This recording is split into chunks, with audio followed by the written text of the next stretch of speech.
कृष्णाय वासुदेवाय देवकी नंदनाय च नंदगोपकुमाराय गोविंदाय नमो नमः। कृष्णाय यादवेन्द्राय ज्ञानमुद्राय योगिने नाथाय रुक्मिणीशाय नमो वेदान्तवेदिने। गुरुर्ब्रह्मा गुरुर्विष्णुः गुरुर्देवो महेश्वरः गुरुः साक्षात् परं ब्रह्म तस्मै श्री गुरवे नमः। श्री कामकोटिपीठप्रभवः श्री चंद्रशेखर यतीन्द्राः सर्वमतभक्तवन्दितचरणाब्जाः ज्ञानदाश्च विजयन्ते। दारान् विधेः उदारान् करुणापूरान् कराब्जधृतकीरान् हीरालङ्कृतहारान् जगदाधारान् विभावये धीरान्। श्रुतिस्मृतिपुराणानाम् आलयं करुणालयं नमामि भगवत्पाद शंकरं लोकशंकरम्। सभायै नमः। सद्गुरु परदेवता कृपచేత ఈ పవిత్రమైన శంకరమఠ ప్రాంగణంలో రెండుసార్లు శ్రీమద్ భాగవత సప్తాహ ప్రవచనం చేసే భాగ్యం లభించింది. అప్పుడు పెద్దలు సుబ్రహ్మణ్య శాస్త్రి గారు ఇతర పెద్దలు కూడా వచ్చి ఉన్నారు. వారి సమక్షంలో చెప్పడం ఒక భాగధేయం. తుని స్వాముల వారు కూడా వచ్చి ఉన్నారు. అలాంటి సన్నివేశము వారు చెప్పినట్లుగా గీతా ప్రచార సమితి రంగనాథం గారు, ఆ తర్వాత ఎండూరి కృష్ణమూర్తి గారు, తర్వాత చావలి విశ్వేశ్వరరావు గారు, వీళ్ళ ముగ్గురు కూడా ఈ ప్రచార అనే శబ్దానికి బాగా వ్యాప్తిని పొందింపజేయుట అని ఒక అర్థం. ప్రచార అంటే ప్రకృష్టో చార ప్రచార అని. చారము అంటే వెళ్ళుట అని అర్థము, చారము అంటే తెలియుట అని ఒక అర్థం. చరగతిభక్షణయోహో అని అర్థము. అంటే గత్యర్థక ధాతువు జ్ఞానార్థకము అని. గీత యొక్క ప్రకృష్టమైన జ్ఞానమును సమావేశం చేసేటటువంటి సంస్థ అని గీతా ప్రచార సమితి. మనం కంఠస్థం చేస్తే శ్లోకాలు వస్తవి, కానీ అందులో ఏముందో పెద్దలు చెప్పాలి. దీనికి మొట్టమొదట సర్వాధ్యక్షులుగా నాకు తెలిసి సర్వజ్ఞశేఖర బిరుదాంకితులైనటువంటి మహనీయులు, విద్వన్మూర్ధన్యులు, కీర్తిశేషులు సోమేశ్వర శర్మ గారు. ఆ తర్వాత ఆ స్థానం ఈయనకి ఇవ్వాలి, ఈయన యోగ్యులు, ఈయన జాగ్రత్తగా తీసుకొస్తారని తన బాధ్యతంతా కూడా ఒక పుత్రప్రాయంగా భావించి సుబ్రహ్మణ్య శాస్త్రి గారికి అందజేశారు. వారు కూడా ఒకరిని మించి ఒకరా అన్నట్లుగా అంతకంటే చురుకుగా, ఎందుకంటే ఇంత వయస్సులో కూడా ఆ కంఠం తగ్గలేదు. అరగంట చెప్తే 5-6 గ్లాసులు మంచినీడు తాగే పరిస్థితి అస్మదాదులది. కానీ ఆ కంఠం మొదటి నుంచి ఒకే స్థాయిలో 82 సంవత్సరములు దాటిన వయస్సులో కూడా అలా ఉన్నారు. అటువంటి వ్యక్తి ఏ రకంగా పరిపాలనా దక్షత, సంస్థని ఏ రకంగా అభివృద్ధి తీసుకురావాలనో, ఏ రకంగా పరీక్షలు చేయాలో అదంతా వారి యొక్క నేతృత్వంలో ప్రేరణతోటి మేము కూడా అక్కడ అప్పుడప్పుడు పరీక్షాధికారులుగా వెళ్ళటం, కొద్దిగా ఉపన్యాసం ఫలానా చోట చెప్పమంటే చెప్పడం, ఇలాంటి అవకాశాలు కూడా పుచ్చుకొని కొంతకాలం ఇక్కడ ఉన్నాను. తర్వాత ఇప్పుడు కొన్ని కారణాల చేత నేను రాజమండ్రి ప్రాంతానికి వెళ్ళటం ఇదంతా జరిగింది. ఒకప్పుడు ఇక్కడ శంకరమఠంలోనే దేవీ భాగవత ప్రవచనం 18,000 శ్లోకాలు చెప్పా, 24,000 శ్లోకాల శివమహాపురాణం చెప్పా, శంకర విజయం చెప్పా, ఆనందరామాయణం చెప్పా, భాగవత ప్రవచనం చేశా. ఇలాంటివన్నీ కూడా ఇక్కడ చేసే ఒక అదృష్టం కలిగింది ఆ సందర్భంలో. ఒక 5-6 సంవత్సరాలు అవ్యాహతంగా పురాణ ప్రవచనం. అంతకుముందు రామభట్ల లక్ష్మణ శాస్త్రి గారు మొదలైన పెద్దలు చెప్పారు. ఆ తర్వాత ఒక అవకాశం వచ్చింది. ఆ కాలపురుషుడు పరమేశ్వరుడు ఒక్కొక్కరికి ఒక్కో సమయంలో ఒక అవకాశం ఇస్తారు. అలా చెప్పుకునేటటువంటి స్థితి కలిగింది. తర్వాత ఇంతకాలానికి ఇక్కడికి వచ్చి ఆ గీతా ప్రచార సమితి వారి యొక్క ఆ ప్రేరణ చేత 2 రోజులు ఉపన్యాసం చెప్పమని అన్నారు. భగవద్గీత మీద ఉపన్యాసం. భగవద్గీత ఈ శబ్దం అందరికీ తెలిసిందే. భగవంతుని చేత గీత అంటే చెప్పబడినది అని అర్థం. గై శబ్దే అని ధాతువు. గీత అనే దానికి 2 అర్థములు. అంటే చెప్పబడినది అని ఒక అర్థము, భగవంతునికి సంబంధించింది కాబట్టి భగవద్గీత అని. గీత అనే దానికి చెప్పుట అనే అర్థం కాదు, వారి నుంచి వచ్చింది అని. వస్తుతః ఇది ఎక్కడి నుంచి వచ్చిందయ్యా భగవద్గీత అంటే పరమాత్మ యొక్క ముఖంలో నుంచి వచ్చింది. ఇది గీతా మాహాత్మ్యంలో శ్లోకం. అది ఎలా వచ్చిందయ్యా అంటే ముఖపద్మాద్ వినుసృత అని. పరమాత్మ యొక్క ముఖం అనేటటువంటి పద్మంలో నుంచి ఆవిర్భవించిందయ్యా అన్నారు. అంటే పరమాత్మ దీనిని ఆయన నోటి నుంచి వచ్చింది అంటే కర్తృత్వం ఆయనదా అన్నారు. ఆయనది కూడా కాదు. ఎందుకంటే యా స్వయం పద్మనాభస్య ముఖపద్మాద్ వినుసృత అని. గీత స్వతంత్ర అంటే తాను స్వతంత్రమైన స్వరూపము. అపౌరుషేయమైన వేదమెలాగో అలాగే గీత కూడా అటువంటిదే, అంతకంటే ఏమీ తక్కువ కాదు.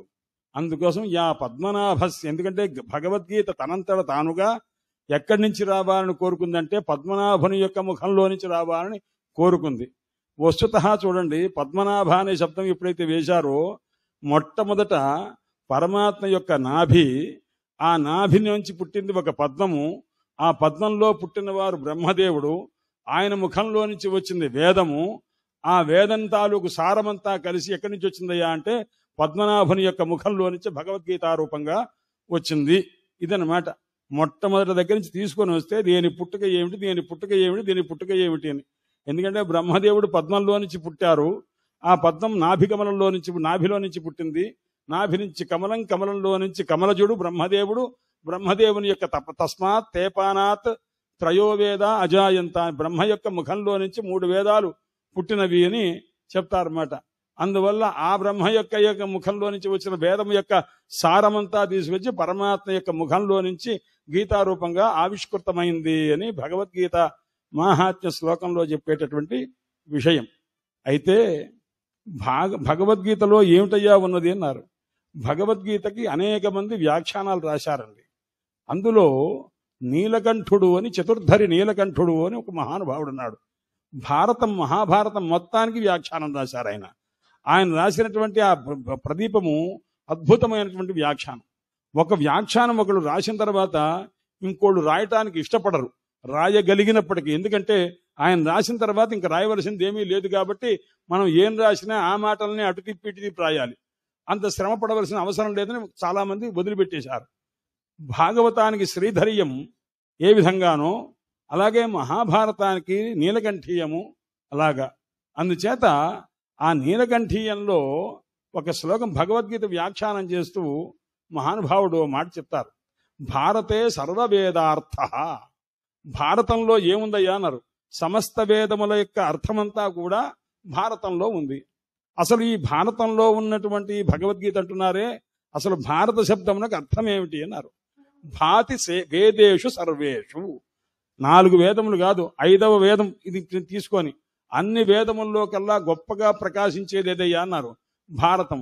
ఈ భారతంలో మొదటి అక్షరం ఏది? భా. ఈ భాకి అర్థం ఏమిటి? సమస్త వేదములలో ప్రకాశించేది ఏది? ఈ భారతం అనేది చెప్పాలన్నమాట. రెండవది రా. ఈ రా అనే దానికి అర్థం ఏమిటి? రతి సర్వత్ర ధర్మేచ.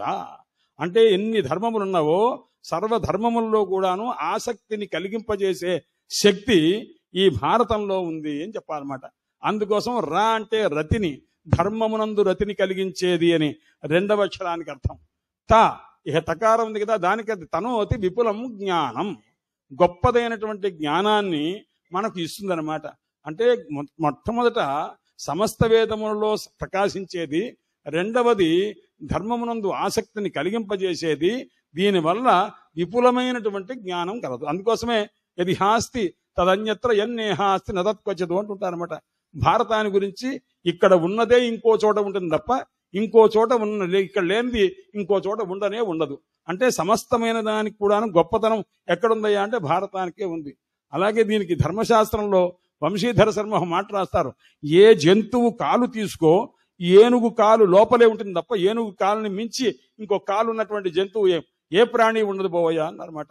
ఎందుకంటే కొన్ని జంతువులు ఉంటవి వాటికి పాదాలు పొడుగ్గా ఉంటవి కానీ ఏనుగు కాలంత వెడల్పు ఉండవు.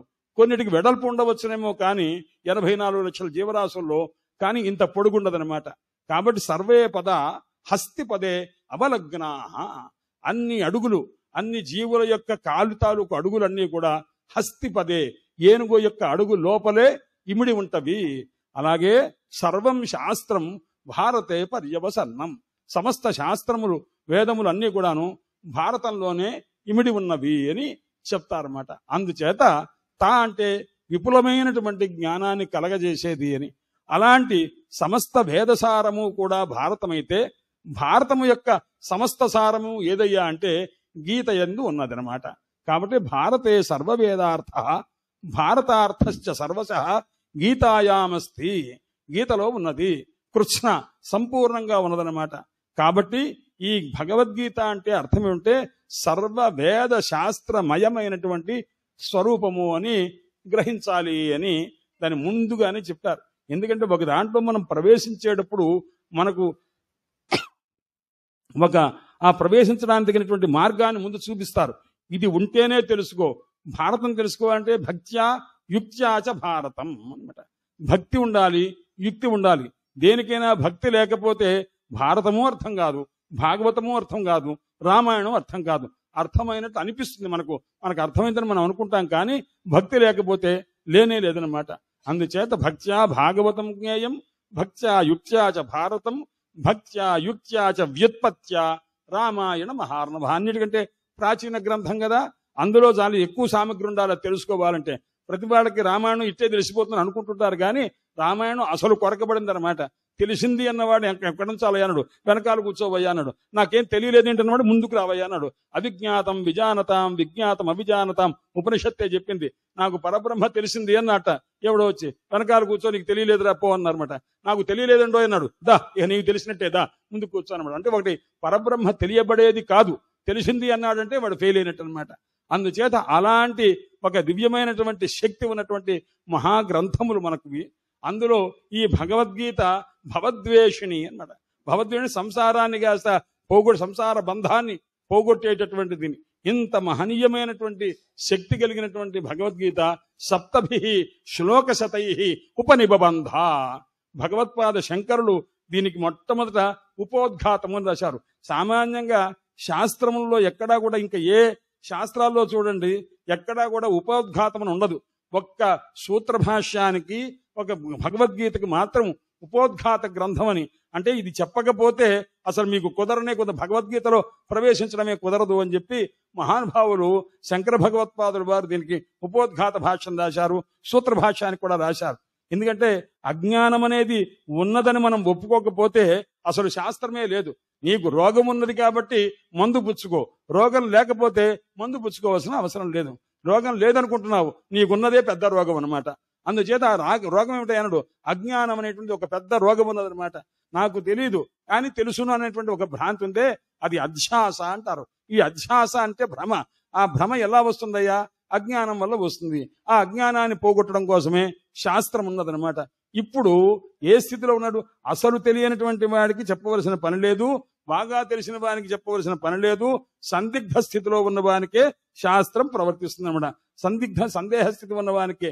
ఇప్పుడు ఎవరయ్యా ఇక్కడ సందేహం ఉన్నటువంటి వారు అంటే అర్జునుడు అనమాట. స భగవాన్ సృష్టివేదం జగతవు అని ప్రారంభం చేసి శంకర భగవత్పాదులు వారు చెప్పారు, నాయన ఇక్కడ ఏముందయ్యా అన్నాడు.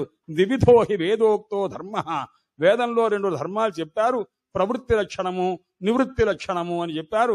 ప్రవృత్తి లక్షణ ధర్మాన్ని ప్రవర్తింపజేయటానికి, ధర్మాన్ని ప్రచారం చేయడానికి మరీచ్యాది మహర్షుల్ని పరమాత్మ బ్రహ్మదేవుడు సృష్టించి ఆ రంగం వాళ్ళ ద్వారా ఈ ప్రవృత్తి ధర్మాన్ని అంటే యజ్ఞయాగాది క్రతువులు ధర్మములు ఇవన్నీ కూడా ఏర్పాటు చేశారు. నివృత్తి ధర్మాన్ని లోకంలో వ్యాపింపజేయడం కోసమై సనకాది మహర్షుల్ని ఏర్పాటు చేసి తద్వారా చేశారయ్యా అన్నారు. కాబట్టి తదిదం గీతాశాస్త్రం. అయితే ఇప్పుడు ప్రస్తుతం ఏమిటయ్యా అన్నాడు. మనం చెప్పుకునేది భగవద్గీత గురించి. ఎందుకంటే చర్పట పంజరికా స్తోత్రంలో కూడా నాయన భగవద్గీత కించిదధీత గంగాజలలవ కణికాపీత సకృతపియేన మురారి సమర్చ కృతే తస్య యమేన నచర్చ. ఇది ఒక శ్లోకం అండి. అంటే మనం సులభంగా తెలుసుకోవడానికి మొట్టమొదటి చెప్పారు. ఏం చేస్తావో తెలియదురా అబ్బాయి, మొట్టమొదట గత్రయం అంటుంటారన్నమాట. అంటే ఒకటి ఏమిటయ్యా అంటే గంగ, రెండవది ఏమిటయ్యా అంటే గరుడ ధ్వజుడు, మూడవరయ్యా అంటే గీత. ఈ మూడు ఉండవలసిందే నాయన అన్నమాట. ఈ మూడు సంసార తారకములు అనమాట. గంగ ఒకటి, గరుడ ధ్వజుడు, గీత. ఈ ముగ్గురు కూడా సంసారం నుంచి తరింపజేసేటువంటి వాళ్ళు. వీళ్ళ ముగ్గురిని నమ్ముకోవయ్యా అని చెప్పి అన్నారు. అందుకోసమని మొట్టమొదట భగవద్గీత కించిదధీత, అది కొద్దిగా అధ్యయనం చేయబడింది అన్నారు. అంటే కొద్దిగా చదివినా కూడా కృతార్థత చెందుతాము అని మొట్టమొదట దాన్ని చెప్పారు. తర్వాత ఏం చేశారండి, భగవద్గీత గంగాజలలవ కణికా పీత. గంగాజలలవ కణిక అంటే ఒక చిన్న బిందువు. ఆ బిందువులో కూడా ఇంకో అర్ధ బిందువో పావు బిందువో తీసుకున్నా సరే అది కూడాను తరింప గం సిద్ధిం గమయతి ప్రాపయతి ఇది గంగా అన్నారు. గంగ అంటే అర్థం ఏమిటయ్యా అన్నాడు, మోక్షాన్ని ఇచ్చేటువంటి శక్తి ఉందయ్యా దానికి అన్నమాట. ఎందుకంటే కాశీలో ఒక రోజున మహానుభావులు అందరూ ఋషులతో స్నానం చేస్తుంటే నారదుల వారిట కూర్చొని చూస్తున్నారట. పొద్దున్న నుంచి సాయంత్రం దాకా అట్లా కూర్చున్నాడు తప్ప స్నానం చేయలే.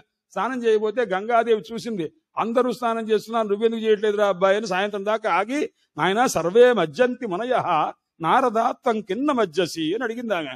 ఆయన అందరూ వచ్చి మునిగిపోయి స్నానం చేస్తున్నారు అబ్బాయి, పొద్దు నుంచి ఎప్పుడో వచ్చావు, పొద్దున్న 5ంటికి అందరికంటే ముందు వచ్చావు, ఇప్పటిదాకా స్నానం చేయకుండా ఉన్నావే, నారదాత్వం కింద నమజ్జసి, నువ్వెందుకు స్నానం చేయట్లేదురా అబ్బాయి అని అన్నట్ట. అంటే నారదుల వారు వెంటనే అన్నట్టు, అంబా త్వద్దర్శనాన్ముక్తి నజానే స్నానజం ఫలం. అమ్మా నేను చూస్తేనే మోక్షం వస్తుంది కదా, ఇక స్నానం చేస్తే ఏం ఫలం వస్తుందో, మోక్షం కంటే గొప్ప ఫలం ఇంకేం లేదు కదా. అంబా త్వద్దర్శనాన్ముక్తి, నేను చూస్తేనే మోక్షం వస్తుంది. నజానే స్నానజం ఫలం, స్నానం వల్ల కలిగేటువంటి ఫలం ఏదో నాకు తెలియదమ్మా, అందుకోసం నాకు సందేహం కలిగి ఏం ఫలం వస్తుంది అని ఆ ఫలం తెలియక నేను ఊరుకున్నానమ్మా అన్నట. అప్పుడు ఆ గంగానది గలగల నవ్విందిటండి. ఆ నవ్వే ఇప్పటికీ కూడాను హృషికేశ ప్రాంతంలో ప్రవాహ రూపంగా గంగ ధ్వని చేస్తూ ఉంటుంది అనమాట. ఆ నాదుడు అడిగినటువంటి ప్రశ్నకు సమాధానం చెప్పలేక కొంతమంది సమాధానం చెప్పలేక ఏం చేస్తుంటారంటే నవ్వుతారనమాట. సరే అడిగావులేవయ్యా అని నవ్వుతుంటారనమాట. అలా గంగాదేవి కూడా తన దగ్గర స్నానం చేసిన వాళ్లకు ఏ ఫలం ఇవ్వాలో తెలియక గలగల నవ్వుతుందన్నమాట. అందుచేత అటువంటి స్థితి అంటే మొట్టమొదట భగవద్గీత, 2 గంగా అన్నమాట. అలాంటి వాళ్ళకి ఎవరైతే ఈ రెండింటిని ఆశ్రయించి గరుడ ధ్వజుడిని ఆశ్రయించి ఉంటారో అలాంటి వాళ్ళ గురించి యమధర్మరాజు చర్చ చేయడం అనేటువంటి పొరపాటున చెయ్యరయ్యా అన్నారు. అలాంటి ఒక దివ్యమైనటువంటి మహోన్నత గ్రంథము ఎక్కడ భీష్మ పర్వంలో కొన్ని రోజుల పాటు కురుక్షేత్ర సంగ్రామం అయిన తర్వాత ధృతరాష్ట్రుడు ఉంటుండగా ధృతరాష్ట్రుడు సంజయుడిని అడుగుతున్నాడు. ఇది ప్రారంభంలో మనం మామూలుగా చెప్తూ ఉంటాం, ధర్మక్షేత్రే కురుక్షేత్రే సమవేత యుయుత్సవ అని మామక పాండవ సేవ కిమకుర్వత సంజయ. ఇది ప్రారంభం. దీంట్లో ఒక్కొక్క చోట ఏమొస్తుందంటే మొట్టమొదట అర్జున విషాద యోగం అని ప్రారంభమైందండి. ఈ విషాద యోగం అంటే ఏమిటి, విషాద రూపమైనటువంటి యోగము అంటే ఒక ప్రాప్తి, అంటే విషాద ప్రాప్తి. యోగం అనే శబ్దం ఇక్కడ ప్రాప్తి అనే అర్థం చెప్పాలి. ఎందుకంటే ఒక్కొక్కడు ఒక్కొక్క రీతిగా అర్థం చెప్పవచ్చు. అర్జునునికి విషాద ప్రాప్తి కలిగింది, ఆ తర్వాత ఏమైంది సాంఖ్యము, తర్వాత కర్మ. ఇది ఒక్కొక్క రూపంగా ఒక్కొక్క రీతిగా చెప్తుంటారు అన్నమాట. దీన్ని తీసుకొని ఒకప్పుడు సుబ్రహ్మణ్య శాస్త్రి గారు నేను కూర్చున్నప్పుడు ఆయన వారు ఒక మాట మట్టుండేవారు, ఏమండే శాస్త్రి గారు మీకు తెలుసునో లేదో, ఏమిటయ్యా అంటే భగవద్గీత లక్షణ శాస్త్రం అంటే ఒక డెఫినేషన్స్ నిర్వచనం చెప్తుంది. ఈ నిర్వచనం చెప్తే దానికి ఉదాహరణలు ఎక్కడ దొరుకుతావయ్యా అన్నాడు. శ్రీమద్ భాగవతంలో దొరుకుతుంది అని ఓసారి ఆయన అన్నారు, చాలా కాలం క్రితం. అప్పటికింకా నేను భాగవతం మీద విశేష పరిశ్రమ చేసేటువంటి ఆ పరిస్థితులు రోజు చదువుకుంటుండేవాడిని. ఎందుకంటే చదవగా అప్పుడు మనకు దానిలో ఉన్నటువంటి ఒక పరిజ్ఞానము భగవద్ అనుగ్రహం వల్ల, పెద్దల యొక్క ఆశీస్సుల వల్ల, వాడు చెప్పినటువంటి మాటల వల్ల తలుచుకుంటూ ఉంటే, కొంతమంది మహనీయుల యొక్క వ్యాఖ్యానాలు చదువుతూ ఉంటే అప్పుడు తెలుస్తుంది అనమాట. ఓహో ఇప్పుడు ఆయన ఎందుకన్నారు ఈ మాట, ఇక్కడ మనకు సమన్వయం అవుతుంది కాబట్టి దీన్ని ఈ రకంగా చెప్పవచ్చును అని తెలుస్తుంది అనమాట.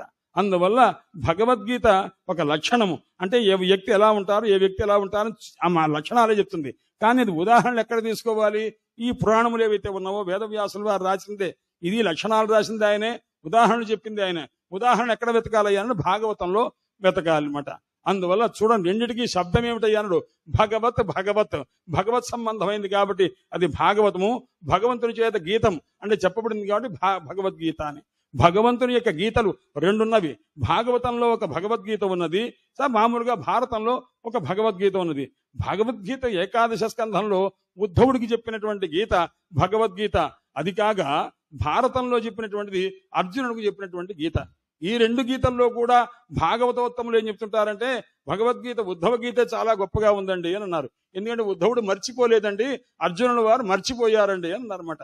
ఎందుకంటే వాడిద్దరి విషయంలో కూడా యస్తాందేష్టి సమాందేష్టి యస్తానను సమామను అన్నారు పరమాత్మ. ఎవరైతే పాండవులను ద్వేషించాడో వాడిని నేను ద్వేషిస్తాను, నన్ను ద్వేషించినట్టు వాడు. కాబట్టి యస్తానను ఎవరైతే పాండవులను అనుసరించి ఉంటారో నేను నన్ను అనుసరించినట్టే అవుతుంది. అంటే భగవంతుడు ఎవరి యందు భక్తి కలవాడయ్యానడు.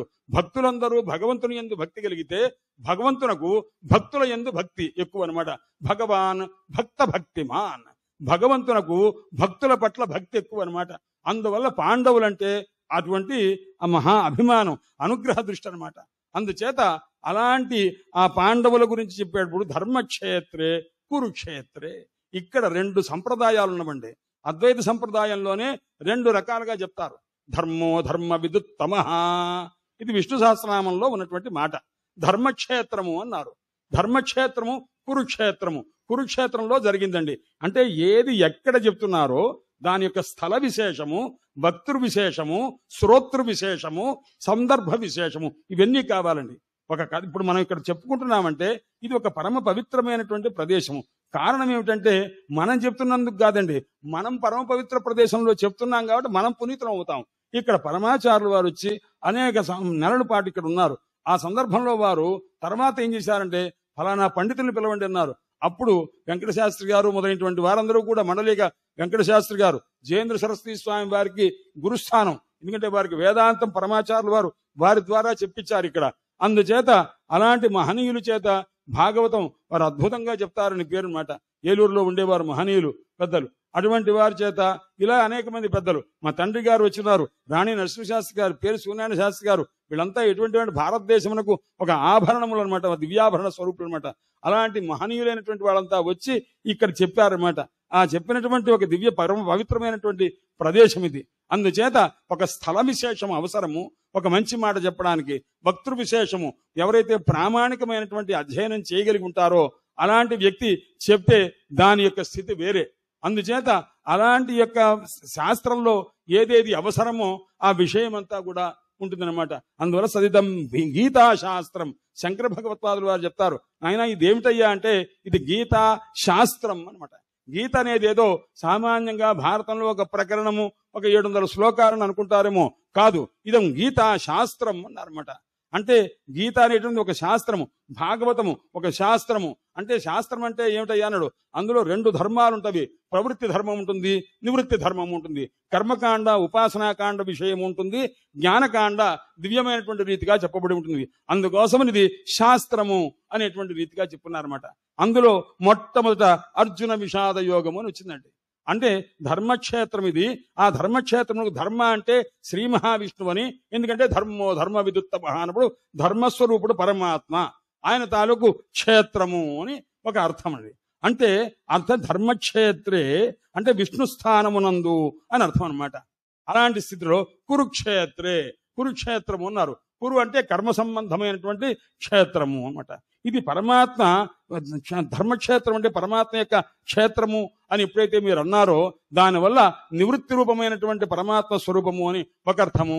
కురుక్షేత్రం అంటే కర్మ సంబంధము అంటే దీంట్లోనే మీకు 2 పదాల్లో 2 విషయాలు చెప్పారు. ఇందులో ధర్మము నివృత్తి ధర్మం ఉన్నది, ఇందులో ప్రవృత్తి రూపమైనటువంటి కర్మ సంబంధమైనటువంటి విషయం కూడా ఉంది అని. ఇక్కడ ఎవరున్నారయ్యా అన్నారు. సమవేతాహ. సమవేత అంటే కూడుకున్నారయ్యా అన్నారు. ధర్మక్షేత్రంలో ప్రవృత్తిలో నివృత్తిలో ఇద్దరు సమవేతాహ కూడుకొని ఉన్నారు. సమవేతాహ అంటే ఎంత, ఇది శాస్త్రం అండి. శాస్త్రంలో మీరు ఒక్కొక్క అక్షరం తీసుకుంటే ఒక్కొక్క అర్థం ఉండనే ఉంటుంది. సమవేత అనే దానికి శాస్త్రం, వ్యాకరణ శాస్త్రంలో అయ్యా ఈ పుష్పంలో తెలుపు ధనం ఎలా ఉందండి అన్నారు. సమవాయ సంబంధంతో ఉందండి అన్నారు. సమవేత అంటే సమవాయము అంటే సమవాయం అంటే ఏమిటి? విడదీయటానికి అవకాశం లేదు. ఎంత గొప్ప వ్యక్తులు వచ్చినా, ఎంత మహనీయులు వచ్చినా ఈ పుష్పంలో నుంచి తెలుపుదనం తీసి చూపించగలరా? చూపించలేరు. అంటే పుష్పంలో ఉన్న తెలుపుదనమునకు ఉన్న సంబంధము ఏమిటి అంటే శాస్త్రకారులు విడదీయరాని సంబంధము అన్నారన్నమాట. అందువల్ల ఇక్కడ ఎటువంటిదయ్యా, ఎటువంటి ధర్మం ఉన్నదయ్యా అన్నారు. అంటే నివృత్తి ధర్మం ఉన్నదయ్యా, ఇందులో ప్రవృత్తి ధర్మం కూడా ఉందయ్యా. ఎలా ఉంది? సమవేత అన్నమాట. అంటే సమవాయ సంబంధం చేత ఉన్నదయ్యా అన్నారు. అంటే ఇలాంటి వాడు ఉన్నారు. అంటే ప్రవృత్తి యందు ఆసక్తి గలవారు ఉన్నారు, నివృత్తి యందు ఆసక్తి గలవారు ఉన్నారు. వీళ్ళంతా ఎవరు? యుయుత్సవ అన్నారు. యుద్ధం చేయడానికి సిద్ధంగా ఉన్నారు. ఇది ఒక అర్థం అండి. ఇంకొక అర్థం చెప్తారు, సమవేత అయుయుత్సవ అన్నారు. సమవేత అంటే అని విడదీయటం దగ్గర జాగ్రత్తగా ఉండాలి. సమవేత అయుయుత్సవ అన్నాడు. అంటే యుయుత్సుడు అని ఒక ఆయన కౌరవ పక్షుడు ఉన్నాడు. ఆ కౌరవ పక్షుడు ఏం చేశాడంటే అతను కూడా వాస్తవంగా ధృతరాష్ట్రుని యొక్క సంతానానికి సంబంధించిన వాడు. అతను వాళ్ళతో విభేదించి అక్కడి నుంచి పాండవుల పక్షంలో వచ్చాట. అందువల్ల ఇప్పుడు ఎలా ఉన్నారయ్యా వీళ్ళు అంటే యుయుత్సుతో సంబంధం లేకుండా ఉన్నారు. ఎవరో కౌరవులంతా కూడా అనమాట. అందుచేత సమవేత అయుయుత్సవ మామకాహ అనమాట. అంటే యుయుత్సుడు వాడు కాస్త మా దగ్గర నుంచి తప్పించుకొని వేరే చోటకి వెళ్ళిపోయాడు. పాండవుల పక్షాన వెళ్ళిపోతూ అనేక మందిని కాస్త వెంట తీసుకొని వెళ్ళాడు అనమాట. అయుయుత్సవ మామకాహ. ధృతరాష్ట్రుడు చెప్తున్నాడండి ఏమని? మామకాహ అంటే మావాళ్ళు అని. మావాళ్ళు అంటే పాండవులు కౌరవులు అందరూ కూడా చిన్నతనం నుంచి ఈయన చేత పెంచబడిన వాళ్లే కదా. అందుకోసం అందరికీ మామకాహ అని ఉండాలి కదా అన్నారు. లేదండి, ఎందుకంటే చిన్నప్పుడు మనకు మాట చెప్తుండేవారు, ఒరే నా గుడింతని చెప్పరా అబ్బాయి అనేవారు. నాకు దీర్ఘమిస్తేనా, నా గుడిస్తేనే, నీకు పుల్లిస్తే నీ అన్నారు. మొట్టమొదట నా వచ్చింది, తర్వాత నాకు ఎక్కువైన తర్వాత నీ వస్తుందన్నమాట. అంతే తప్ప మొట్టమొదట నీ వచ్చి తర్వాత నా రాదుగా. అందుచేత మనకు స్వార్థం అనేది గుడింతాల్లో చెప్పడం దగ్గరే అలవాటు చేసేసారనమాట. అందుచేత మామకాహ అని అన్నాడు. మామకాహ అంటే మమ ఇది కాయతే ఇది మామకహ అనమాట. ఎవడు నిరంతరము నాది నాది నాది అని అనుకుంటుంటాడో వాడు మమకుడు అంటారు. మమకుడే మామకుడు అని కూడా అంటారు అనమాట. అంటే ఈ మమకారం ఎక్కువగా కలిగినటువంటి వారు అని. ఎవరయ్యా? దుర్యోధనాదులు అంతా కూడా అటువంటి వాళ్లే. నాది, ఇది నాది, అది నాది, మొత్తం నాదే అని మేమే కుర్బాణం కాలవృక అని అంటుంటారన్నమాట. జాయామే, భార్య నాది, గృహం మే, ఇల్లు నాది, విత్తం మే, ధనం మాది, పుత్రో మే, పుత్రుడు నావాడు, ఇది మేమే కుర్బాణం. మే అంటే నాది నాది నాది అని మే అని శబ్దం చేసేది ఎవరయ్యా అన్నారు? మేకండి అన్నారన్నమాట. మేకంత హీనమైనటువంటి జంతువు లేదు, అలాగే మమకారం కలిగిన వాడంత హీనుడైనటువంటి వాడు లేడు అనమాట. అందులో మమ అన్నా మే అన్నా నాది నాది అని అర్థం రావాలన్నమాట. అందువల్ల మే అని మేక అంటుంటే ఈ మేకని మింగేది ఒకటి ఉంటుంది అన్నమాట. కాలవృక. కాలం అనేటటువంటి ఒక తోడేలు ఉందే, అది కాస్త టక్కున పట్టేస్తుంది, అయ్యా జాగ్రత్త అన్నమాట. అందువల్ల మమకారాన్ని విడిచిపెట్టాలి. కానీ ధృతరాష్ట్రుడు ఏమన్నాడంటే ఇక్కడ తన పిల్లల నుంచి పాండవుల్ని వేరు చేసి పారేసి తన పిల్లల్ని ముందుగా చెప్తున్నాడు. మామకాహ అన్నారన్నమాట. మామకాహ అంటే మా వాళ్ళు ఎవరైతే ఉన్నారో వాళ్ళు అని అన్నాడు. అంటే దాంట్లోనే అతని పేరు చూడండి, భారతంలో గాని భాగవతంలో గాని పదాలని జాగ్రత్తగా చూస్తుంటే వాళ్ళ స్వభావం ఏమిటో ముందు అర్థమైపోతుందండి. ధృతరాష్ట్ర. ధృత అంటే ఏమిటి? ఆక్రమించబడినటువంటి రాష్ట్రము కలవాడు. వస్తుత ఆయనకి రాజ్యాధికారం లేదు. పాండురాజు రాజ్యాధికారం. పాండురాజు అయితే ఆయన ఉంటే ఆయన తర్వాత ఆయన జ్యేష్ఠుడు ధర్మరాజు అవుతాడు. కానీ ఆయన పోయారు. ఆయన పోతే ఏమైంది? పిల్లలు కాబట్టి వీళ్ళకి అంత యోగ్యత లేదు కాబట్టి ధృతరాష్ట్రుడిని ఉంచారు. ఆ ధృతరాష్ట్రుడు తర్వాత ఎవరికి ఇవ్వాలి? ధర్మరాజుకి ఇవ్వాలి. ఇవ్వకుండా ఏం చేశాడు? ఆక్రమించాడు. ధృతం ఆక్రాంతం రాష్ట్రం ఏన సహా.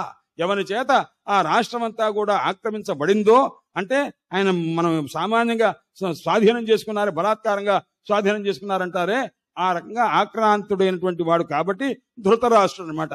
అందువల్ల అతను ధృతరాష్ట్ర ఉవాచ మొట్టమొదటి ఆయన ప్రారంభం చేయడంలోనే అలానే అనమాట. అంత స్థితి కలిగినటువంటి వాడు వీళ్ళ నుంచి కలిగినటువంటి సంతానం మామకం కాకుండా తావకం అవుతుందా? అంటే నీతిరా అబ్బాయి అనేటువంటి స్థితి ఉంటుందా? ఉండదనమాట. నల్లదారాల్లో నుంచి తెల్లబట్ట వస్తున్నారని అనుకోవడం ఎంత పొరపాటో అంత మమకారం కలిగినటువంటి వానికి నిస్వార్థ బుద్ధి ఉంటుంది అంటం కూడా అంతే పొరపాటు అవుతుందన్నమాట. అందువల్ల మామకాహ అన్నారు. రెండవ శబ్దం చూడండి, పాండవాశ్చైవ అన్నారు. మామకాహ అంటేనే వీళ్ళు మా తమ్ముడు పిల్లలు మా అన్నగారి పిల్లలు అంతా ఒకటేనయ్యా అని అనుకోవలసింది పోయి మామకాహ పాండవాహ అనేసరికి ఈ మామకుల్ని పాండవుల్ని వేరు చేసి పారేశాడు. ఈ పాండవాహ అంటే అర్థం ఏమిటయ్యా అన్నారు. అంటే సత్వగుణ సంపత్తి కలవారు అని ఒక అర్థము, పాండురాజు కుమారుడు అని ఒక అర్థం. మామక అంటే మా వాళ్ళంతా కూడా మమ మమ అనేటువంటి అభిప్రాయం కలిగిన వాళ్ళు రజోగుణ ప్రధానంగా ఉంటారు. అందువల్ల ఈ రజోగుణ ప్రధానం గలవాళ్ళు తమోగుణ ప్రధానం గల వాళ్ళ కంటే కూడా శ్రేష్ఠులు ఎవరయ్యా అంటే పాండవులయ్యా అన్నారు. అంటే సత్వగుణ సంపత్తి కలవారు. కాబట్టి వీళ్ళిద్దరూ కలిసి కిమకుర్వత సంజయ, ఆయన వీళ్ళు ఏం చేశారయ్యా అన్నారు. ఏం చేశారు అనేటువంటి ప్రశ్న కంటే కూడా ఇక్కడ ఒక విశేషము, ఇక్కడ జరిగిన విశేషం ఏమిటో చెప్పు తప్ప వాళ్ళు ఏం చేశారంటే వాళ్ళ విషయం అంతా చెప్పమని కాదు దానికి అర్థం. ఇక్కడ ఏం జరిగింది కిమకుర్వ, ఈ కిమ్ శబ్దం మీద పెద్ద విచారం చేశారు శాస్త్రంలో. ఎందుకంటే వాడు అందుకోసమే కొంతమంది రాసేటప్పుడు ఎలా రాశారయ్యా అన్నారు, తపస్సు చేసి రాశారయ్యా అన్నారు. అందుచే తపస్సు చేసి రాసినటువంటి వారిలో అక్షరంలో కూడా ఒక తప్పు పట్టడానికి అవకాశం ఉండదన్నమాట. ఒక దోషం ఉందని అంటానికి అవకాశం లేదు. అంత కష్టపడి రాసినటువంటి మహనీయులు అనమాట. అది ఆ భాష్యమే లేకపోతే, భగవత్పాద భాష్యం లేకపోతే, నీలకంఠీయ వ్యాఖ్యానమే లేకపోతే, భాష్యోత్కర్ష దీపిక లేకపోతే, మధుసూదన సరస్వతి స్వామి వారి యొక్క వ్యాఖ్యానం లేకపోతే భాగవతాన్ని అవగాహన చేసుకోవడం మన వల్ల అవుతుందా? ఓహో, ఈ పదానికి ఇంత అర్థం చెప్తున్నారా అని మనకు ఎలా తెలుస్తుందండి? అందుకోసమని వ్యాఖ్యానతో విశేష ప్రతిపత్తి, చదవాలి చదవాలి చదవాలి. శాస్త్రం చదవగా చదవగా అందులో నుంచి మనకు ఒక కఠినంగా అనిపిస్తుంది, తర్వాత ఒక అమృతం పుడుతుందన్నమాట. అలాంటి అమృతాన్ని అందించి దుగ్ధం గీతామృతం మహతు అని, అమృతం కలగాలంటే ముందేమైంది, విషం వచ్చిందండి అన్నారు.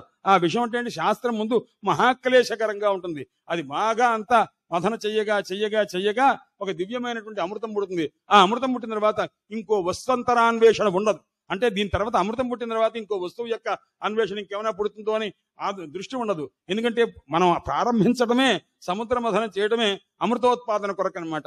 అందువల్ల దుగ్ధం గీతామృతం మహత్వం అన్నారే, అటువంటి అమృతమైనటువంటి స్వరూపాన్ని ఇక్కడ ఆవిష్కరించడం వ్యాఖ్యాతలు చేసినటువంటి మహాతపస్సులు చేసినటువంటి విషయం.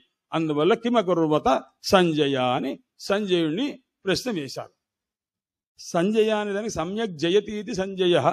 సంజయుడు ఇంద్రియ నిగ్రహం కలిగినటువంటి వాడు, వ్యాసానుగ్రహం చేత సమస్తమైన విషయాన్ని తెలుసుకొని ధృతరాష్ట్రుడికి చెప్పడానికి సిద్ధంగా ఉన్నారండి అని అన్నారు. ఇక్కడ జరిగింది ఏమిటి, అర్జునుడు కాస్త విషాదం కలగటం, ఆయన కాస్త ఆ ప్రయత్నం నుంచి విరమించడం, ఇదంతా జరిగింది. ఇది మీరు చదివినప్పుడు భాగవతానికి వస్తే, భాగవతంలో ప్రథమ స్కంధంలో 2 విషాద యోగాలు ఉన్నవండి.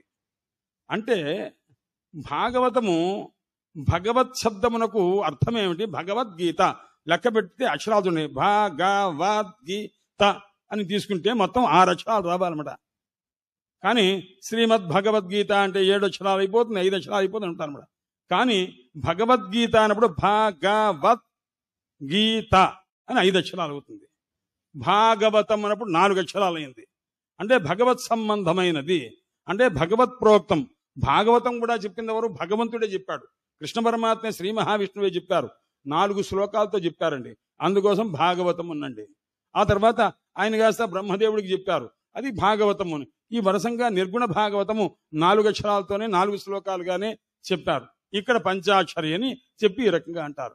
కాబట్టి 2 కూడా భగవత్ ప్రోక్తములే. కానీ దీంట్లో ఉన్నటువంటిది ఉదాహరణలు ఉన్నవి, దాంట్లోనేమో లక్షణాలు ఉన్నవండి అన్నారు. విషాద యోగం ఎందుకు వస్తుందంటే, విషాదం ఎందుకు వస్తుందంటే ఇష్టజన వియోగ భయం. అంటే ఇప్పుడు నేను యుద్ధం చేస్తే వీళ్ళందరినీ కూడా సంహారం చేయవలసి వస్తుందేమో, ఇలా చేసి సంపాదించేటువంటి ఈ రాజ్యం అంతా నాకెందుకయ్యా అని గోవిందా అని ఆ మహానుభావుని నమస్కారం చేసి, నేను నరాజ్యం నాకు రాజ్యం అక్కర్లేదయ్యా, కృష్ణ నేను కాస్తా నేను ప్రేమిస్తానయ్యా అని ఆయన విషాదాన్ని పొందారట.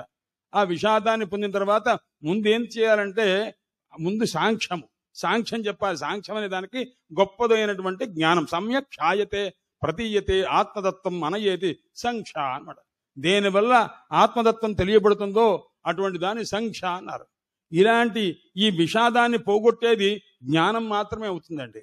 జ్ఞానం తప్ప విషాదాన్ని పోగొట్టగలిగింది ఇంకో కర్మ కాదు. అందువల్ల దీని వెంటనే చెప్పింది అదనమాట. శ్రీమద్భాగవతంలో 2 సార్లు విషాదమ యోగం అనేది వస్తుందండి. అది ఒకటి అర్జున విషాద యోగము, రెండవది పరీక్షత్ విషాద యోగము. పరీక్షన్ మహారాజుకి ఒక దుఃఖం కలిగిందండి, అలాగే అర్జునులకు ఒక దుఃఖం కలిగింది. అది ఏ సందర్భంలో, ఎప్పుడైతే ఇదంతా కౌరవ పాండవ సంగ్రామం అంతా అయిపోయింది, పాండవులకు రాజ్యం వచ్చేసింది, కౌరవులంతా నిహతులైపోయారు. అంతా అయిపోయిన తర్వాత కొన్ని రోజులైన తర్వాత కృష్ణ పరమాత్మతో కలిసి అర్జునుడు ద్వారకకు వెళ్ళారండి. ద్వారకకు వెళ్ళిన తర్వాత 7 మాసాలు అర్జునుడు కృష్ణ పరమాత్మతోనే ఉన్నారు. ఆ సందర్భంలో యాదవ కులం అంతా నష్టమైపోయింది. కృష్ణ పరమాత్మ అవతారం సాలించారు. అవతారం సాలించిన తర్వాత అప్పటికి ధర్మరాజు అన్నాడు, ఆయన 7 మాసాలైందిరా నీ తమ్ముడు వెళ్ళి ఇంకా రాలేదు అన్నాడు భీముడితోటి. అంటే నీ తమ్ముడు అంటే నీవు తమ్ముడు కాదా అన్నయ్య అని అన్నాడు ధర్మరాజుని. అంటే తమ అనుజహ అంటే నా తర్వాత నువ్వు పుట్టావురా, నీ వెంట పుట్టినవాడు, నీ తర్వాత వెంటనే పుట్టినవాడు అర్జునుడు కాబట్టి బాధ్యత నాకంటే నీకెక్కువ ఉంటుందిరా అబ్బాయి. వెంట కలిగిన వాడు ఎవడికి ఉన్నాడో ముందెవడున్నాడో వాడు అన్నగారుగా ఉండి బాధ్యత తీసుకోవాలన్నమాట. వాళ్ళ పద్ధతి అదనమాట. భీముని బాధ్యత అంతా ధర్మరాజు తీసుకోవాలి, అర్జునుడి యొక్క బాధ్యత అంతా కూడా భీముడు చూడాలి. అందువల్ల భీమసేన తవ అనుజహ అంటారన్నమాట. నీ అనుజుడు వెళ్ళి 7 మాసాలైంది ఇప్పటిదాకా రాలేదు, అతను ఏం చేస్తున్నాడో లోకంలో చూడబోతే ఒక విపరీతమైనటువంటి ధర్మాలన్నీ కనిపిస్తున్నవి, దుశ్శకునాలు కనిపిస్తున్నవి, అందువల్ల ఒకసారి కనుక్కోవయ్యా అన్నారు. అంతకు ముందు 3 రోజుల క్రితము, 6 రోజుల లోపలే అనమాట, ఆయన అక్కడి నుంచి ద్వారక నుంచి ఒక వ్యక్తి వచ్చారు. ఎలా ఉన్నారు అంటే అంతా కులాసాగా ఉన్నారన్నారు. ఈ కులాసాగా ఉన్నారని చెప్పిన వార్త తరువాత వెంటనే ఆ తర్వాత యాదవ కులమునకు శాపము, ఆ శాపం తర్వాత క్రమంగా 5 రోజుల్లో నష్టమైపోయి ఇదంతా కూడా జరిగిపోయింది అనమాట. ఇది మాత్రం తెలియదు అనమాట. అందువల్ల 7 మాసములు అయింది, మన వాళ్ళ విషయం తెలియలేదు. అంతకుముందు 1 రోజుల క్రితం తెలిసింది కానీ ఇప్పుడు తెలియలేదురా అబ్బాయి, కాబట్టి నువ్వు తెలుసుకోవలసింది అని అన్నారు. అని ఈ రకంగా ఆయన అనుకుంటూ ఉండగా, బాధపడుతూ ఉండగా అర్జునుడు వచ్చాడండి. అర్జునుడు ఎలా వచ్చాడంటే ముసుగు వేసుకొని వచ్చాడు. ముసుగు వేసుకొని వచ్చి అన్నగారు కాళ్ళ మీద పడి బ్రహ్మాండంగా ఏడ్చాడు. ఏడిస్తే, ఆయన ఎందుకురా ఈ రకంగా బాధపడుతున్నావు, ఎవరికన్నా ఏదైనా ఇస్తామని ఇవ్వలేదా, ఎవరన్నా నన్ను రక్షించలేదా, ఏమిటి ఈ రకంగా దిగులు పడుతున్నావు అని ఆయన అనేక రకాలుగా ప్రశ్నలు వేసిన తర్వాత చివరికి అడిగారు, ఎవరన్నా ఇష్టుడైన వ్యక్తి యొక్క వియోగం ఏమన్నా అయిందిట్రా మనకు అని అన్నారు. ప్రేష్ఠతమేనా అని, మామూలు ఇష్టమైన వాడు కాదు, మనకు ప్రాణ సమానమైనటువంటి వ్యక్తితో ఏమైనా వియోగం కలిగింది అన్నారు. అంటే పరమాత్మ అప్పటికి అవతారం సాలించారన్నమాట. ఆ సందర్భంలో ఒక విషాదము, అంతకు ముందున్న విషాదము తాత్కాలికము, జ్ఞానం చేత పోయింది. ఈ విషాదం ఎలా పోతుందండి? కృష్ణ పరమాత్మ లేకపోతే అప్పటిదాకా తన గెలుపులన్నీ కూడాను నేను గెలిచాను అనుకున్నాను. పరమాత్మ ఎప్పుడైతే అవతారం సాలించారో నా గెలుపు అనేటువంటి ఒక్కటి కూడా లేదు, అన్ని పరాభవాలేనయ్యా అని చెప్పి బ్రహ్మాండంగా ఏడ్చాడు. అదేమిటిరా, నువ్వు ద్వారక నుంచి వచ్చేటప్పుడు ఇలా మొహం కాస్తా మార్చుకోనున్నావు, నల్లగా ఉన్నావు ఏమిటన్నారు. అన్నయ్య, వచ్చేటప్పుడు కృష్ణ పరమాత్మ యొక్క భార్యలు ఒక 10 మంది ఉన్నారు, వాళ్ళంతా పరమాత్మ అవతారం సాధించిన తర్వాత ఉంటే వాళ్ళందరినీ తీసుకొచ్చి హస్తినికి తీసుకెళ్ళమని చెప్పి పరమాత్మ కబురు చేశారట. వాళ్ళని తీసుకొస్తుంటే మధ్యలో దారి దోపిడీ దొంగలు నన్ను కొట్టి ఆ ఆడవాళ్ళకున్న ఆభరణాలు కాస్త అపహరించి తీసుకువెళ్ళిపోయారన్నయ్య. అందువల్ల నేను వంచితోస్మి మహారాజా హరిణా బంధురూపిణ అని అంటారనమాట. ఆయన, అన్నయ్య నేను మోసపోయానన్నయ్య. ఎలా మోసపోయానడు? హరిణా బంధురూపిణ, బంధుస్వరూపుడైనటువంటి హరిచేత నేను మోసపోయానన్నయ్య. కాబట్టి వంచితోస్మి. ఎవరన్నా మోసపోతే ఎవరికి మండి, మనం ఏదైనా వస్తువు పోతే ఏం చేస్తాం? పోలీస్ స్టేషన్లో మనం ఏదో కంప్లైంట్ రాసి పెడతాం అనమాట. అలాగే ఒక దివ్యమైనటువంటి ఒక రాజ్యమునకు ఆధిపత్యము ధర్మరాజు నిర్వహిస్తున్నప్పుడు ఆ రాజ్యంలో ఉన్నటువంటి ఒక పౌరుడుగానో లేకపోతే ఒక సోదరుడుగానో ఏ రకంగానో అనుకోండి, అర్జునుడు ఏం చేస్తాడు? తనకంటే గొప్పవాడు, ప్రభుస్థానంలో ఉన్నవాడు ధర్మరాజు కాబట్టి అక్కడికి వచ్చి అన్నాడు అనమాట, వంచితోస్మి మహారాజా. అన్నయ్య మోసపోయానల్లా, మహారాజా మోసపోయానయ్యా అన్నాడు. మహారాజా మోసపోయానంటే అర్థం ఏమిటి? మహారాజు అనేసరికి నీ మహారాజు పదవి కూడా పోయిందయ్యా అని ముందు హెచ్చరిక చేస్తున్నాడు అనమాట. ఎందుకంటే నాకున్న శక్తి పోయింది, నాకున్న పరాక్రమం అంతా పోయింది, నీకున్న మహారాజు పదవి కూడా పోయింది. ఎందుకంటే కృష్ణ పరమాత్మ లేరు అంటే ఆయన అవతారం సారించి వైకుంఠానికి వెళ్ళారంటే నీ పదవి లేదు, నా పదవి లేదు, మనం ఇక్కడ ఉంటాం, అనవసరం, మనం వెళ్ళిపోదాం పద, పరమాత్మ యొక్క స్వరూపాన్ని పొందే మార్గం చూసుకుందామని చెప్పాడనమాట. అందుచేత ఇక్కడ ఒక విషాద యోగం కలిగితే ఈ విషాదాన్ని పోగొట్టుకోవటానికి అర్జునుడు ధర్మరాజుతో చెప్తే ధర్మరాజాదులందరూ కూడాను, పాండవులందరూ ద్రౌపదిని కూడా వెంట పెట్టుకొని పరమాత్మ యొక్క స్వర్గారోహణ పర్వం అంటారు. అంటే పరమాత్మ యందు ఐక్యాన్ని పొందేటువంటి ఒక రీతి, ఆ మార్గాన్ని కూడా చెప్తారు అన్నమాట. అందుచేత అది మార్గం ఏమిటయ్యా అన్నాడు. అంటే మోక్షం, విషాదం ఏం చేస్తుంది అంటే మోక్ష మార్గాన్ని ఇస్తుంది. అందుకోసం చిట్ట చివరి 18వ అధ్యాయం ఏదైతే ఉందో ఈ ప్రథమాధ్యాయం తీసుకొని 18వ అధ్యాయం దగ్గర తీసుకుంటే మొత్తం సమన్వయం అవుతుందన్నమాట. అందుచేత అది ధ్రువాని తిర్మ అని చివరికి అంటారు చూచారులు, అందుచేత చిట్ట చివరికి ఏమిటయ్యా అన్నాడు, ఆ పరమాత్మ యొక్క స్వరూపాన్ని పొందటమే ఈ విషాదము వివేకాన్ని కలగజేసి, భక్తిని కలగజేసి, కర్మాసక్తిని అంటే ఫలనిరపేక్షంగా కర్మాసక్తిని కలగజేసి, భక్తి మొదలైనటువంటి కలగజేసి చిట్ట చివరికి పరమాత్మ విశ్వరూప దర్శనం అవుతుంది. ఆ తర్వాత పరమాత్మ యొక్క అనుగ్రహాన్ని పొందే స్థితి ఉంటుంది అనే విషయాన్ని చెప్పడం తాత్పర్యం. ఒక్కొక్క దానికి 18 అధ్యాయాల్లో 18 యోగాలు, ఇక్కడ కూడా 18,000 శ్లోకాలు, 1000 శ్లోకాల్ని తెగగొట్టుకొని మీరు చూడండి. ఈ 18 అధ్యాయాల తాలూకు తాత్పర్యం కూడా మనకు తెలుస్తుందన్నమాట. అది అత్యంత శ్రద్ధగా చూడాలి. భాగవతంలో ఉన్నటువంటి విషయము ఇది ఉదాహరణ అంటున్నారంటే ఒక 1000 శ్లోకాన్ని విడగొట్టుకొని చూస్తే దీంట్లో మొదటి అధ్యాయం అంతా తీసుకొని ఉంటుందన్నమాట. ఒక్కొక్క అధ్యాయమునకు పద్మపురాణంలో రాస్తారు, భగవద్గీతలో ప్రతి అధ్యాయమునకు ఈ అధ్యాయ శ్రవణం వల్ల ఫలమేమిటి, ఈ అధ్యాయం శ్రవణం వల్ల ఫలమేమిటి దానికి సోదాహరణంగా రాసి ఉన్నారన్నమాట. అంత సమున్నతమైనటువంటి మహోన్నతమైనటువంటి ఒక అపౌరుషేయ స్వరూపం కలిగింది. ఇది భగవద్గీతాసు ఉపనిషత్సు బ్రహ్మ విద్యాయాం అని అంటుంటారన్నమాట. ఈ మాటలు అంటున్నారంటే దానికి అర్థం తెలియవద్దా, తెలియాలన్నమాట. భగవద్గీతాసు, ఇది భగవద్గీత అంటే భగవంతుని చేత చెప్పబడినటువంటివి అని ఎప్పుడైతే అన్నారో, భగవదుక్తి అని ఎప్పుడైతే అన్నారో అది ఉపనిషత్తు రహస్యం అన్నమాట. అది ఎవరు చెప్పారు? శోక మోహ మగ్నుడైనటువంటి అర్జున నిమిత్తీకృత్య అనమాట. ఆయనకి అర్జునుడికి చెప్పడం తాత్పర్యం కాదు, ఎందుకంటే నరనారాయణ స్వరూపము. ఆ నరనారాయణ స్వరూపం తనకంటే వేరు కాదు, అర్జునుడు వేరు కాదు. అలాంటి ఆ మహానుభావుని నిమిత్తంగా చేసుకొని జీవులందరినీ కూడా జీవాన్ ఉద్దిధీర్షు ఉద్ధర్తమిచ్చు, అందరినీ కూడా ఉద్ధరించాలి. ఎవరైతే ఈ సంసారంలో పడి శోకమోహమగ్నుడై ఉంటారో వాడిని ఉద్ధరించాలనే ఉద్దేశం చేత పరమాత్మ మనల్ని ఉద్ధరించగలందులకై చెప్పినటువంటి ఒక అనుగ్రహ దృష్టితో అన్నమాట. అది ఎలా ఉంటుందయ్యా అన్నాడు. ఆ అనుగ్రహము ఎలా ఉంటుంది? పరమాత్మ యొక్క, అందుకోసం చెప్తున్నాడు సజ్జనుని యొక్క హృదయం ఏమిటయ్యా అన్నారు. సజ్జన హృదయం అన్నిటికంటే ప్రపంచంలో అతి సున్నితమైన వస్తువు చెప్పండి అని అన్నారన్నమాట. భాగవత మహాత్మ్యంలో చెప్తారు, అయ్యా నన్ను మృదులం వస్తుహే సఖే అన్నారు. ఆయన అన్నిటికంటే మెత్తనైన వస్తువు చెప్పగలవా అన్నారన్నమాట. అంటే నవనీతం అన్నారు. అయ్యా మెత్తదైన వస్తువు అంటే నవనీతం. ఆ పూటకి తీసినటువంటి నవనీతం వెన్న ఉంటుందే, ఆ వెన్న కంటే మెత్తనైన వస్తువు లేదండి అన్నారు.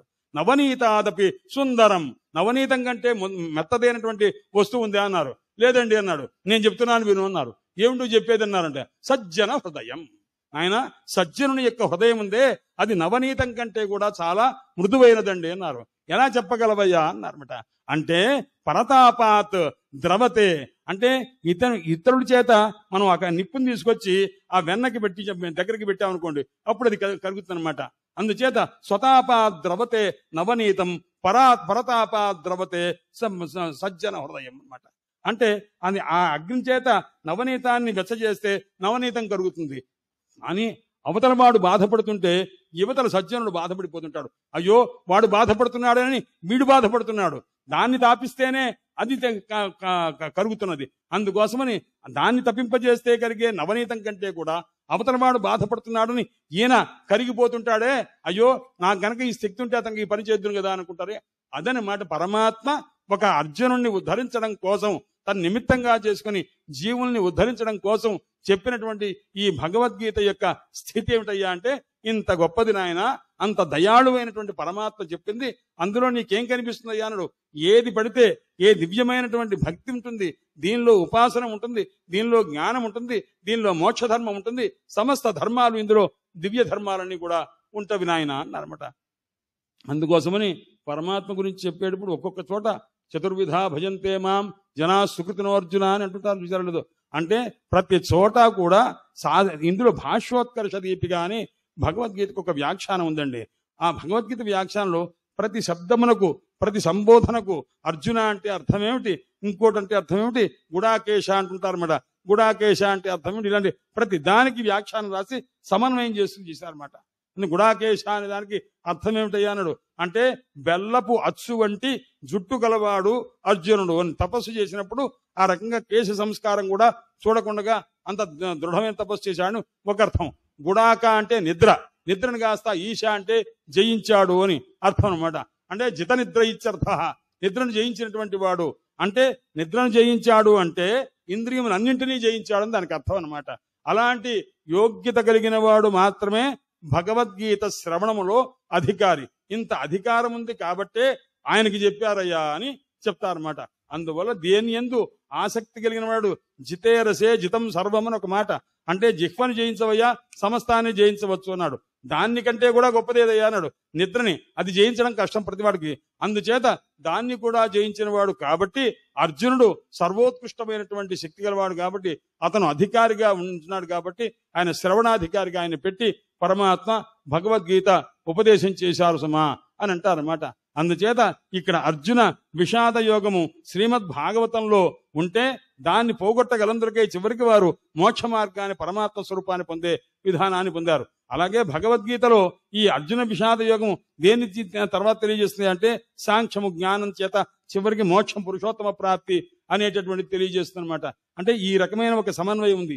ఇది కాకుండా ఇంకొక విషాదం ఒకటి ఉన్నదండి. భాగవతంలోనే ప్రత్యేకించి తీసుకొని వస్తే పరీక్షన్ మహారాజు అని ఉన్నారు. ఒకళ్ళని మించి ఒకళ్ళు ఉంటారు. ఇప్పుడు ఇంతకు ముందు మొట్టమొదటి మన శ్లోకం చెప్పినప్పుడు మామకాహ పాండవాశ్చైవ అన్నారు. పాండు మహారాజు యొక్క కుమారులు పాండవులంటే తన కుమారుల నుంచి పాండవుల్ని విడగొట్టి పారేశారండి. ఎవరు? ధృతరాష్ట్రుని యొక్క మాటలో పాండవులు వేరు అనేటువంటి నా పిల్లలు కాదు అనేటువంటి భావాన్ని మామకాహ అంటంలోనే పాండవ అన్నారంటే అవతల వాడిని పక్కన పెట్టినట్టు అయింది. ఈ ద్వేషం ఇప్పటికీ కూడా ధృతరాష్ట్రుడికి ఆ సమయంలో కూడా అప్పటికీ ఉన్నదనమాట. పోలేదు. వివేకం ఉండవచ్చండి, అది ఎంత మటుకుంటుంది? తన పిల్లలకు హాని కలగనంత మటుకుంటుంది అనమాట. వాడికి హాని కలుగుతుందేమో అనే భయం కలిగినప్పుడు, వాళ్ళకి అధికంగా ఉండాలని ఆశ కలిగినప్పుడు వీళ్ళ యందు మమకారం కలిగిపోయి దాన్ని కాస్త పెంచేస్తుంది అనమాట. ఇప్పుడు పాండవాహ అనేసరికి పాండు మహారాజు కుమారులు కూడా కౌరవులే కదండి, కురువంశంలో ఉన్నవాడే కదా. కానీ వీళ్ళు పాండవాహ అంటే ఎందుకు అన్నారు. దానికి స్వారస్యం రాస్తారు. అయ్యా, కురువంశంలో పుట్టిన వాళ్ళు కౌరవులు.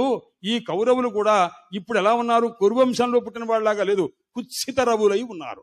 కుత్సితరవులు అంటే హీనమైన శబ్దం చేస్తూ, అంటే పరనింద చేస్తూ, పరనింద, పరద్రోహ, పరబాధ ఇలాంటివన్నీ చేస్తున్నారన్నమాట. అందువల్ల వాళ్ళు కౌరవులు కురువంశంలో వాళ్ళు కాదు, కుత్సితరవులై ఉన్నారన్నమాట. అందుచేత వాళ్ళు మామకాహ వాళ్ళని సమర్థిస్తూ ఉన్నాడు కాబట్టి ధృతరాష్ట్రుడు కూడా మామకాహ అని ఈ శబ్దాన్ని ఉపయోగించాడు.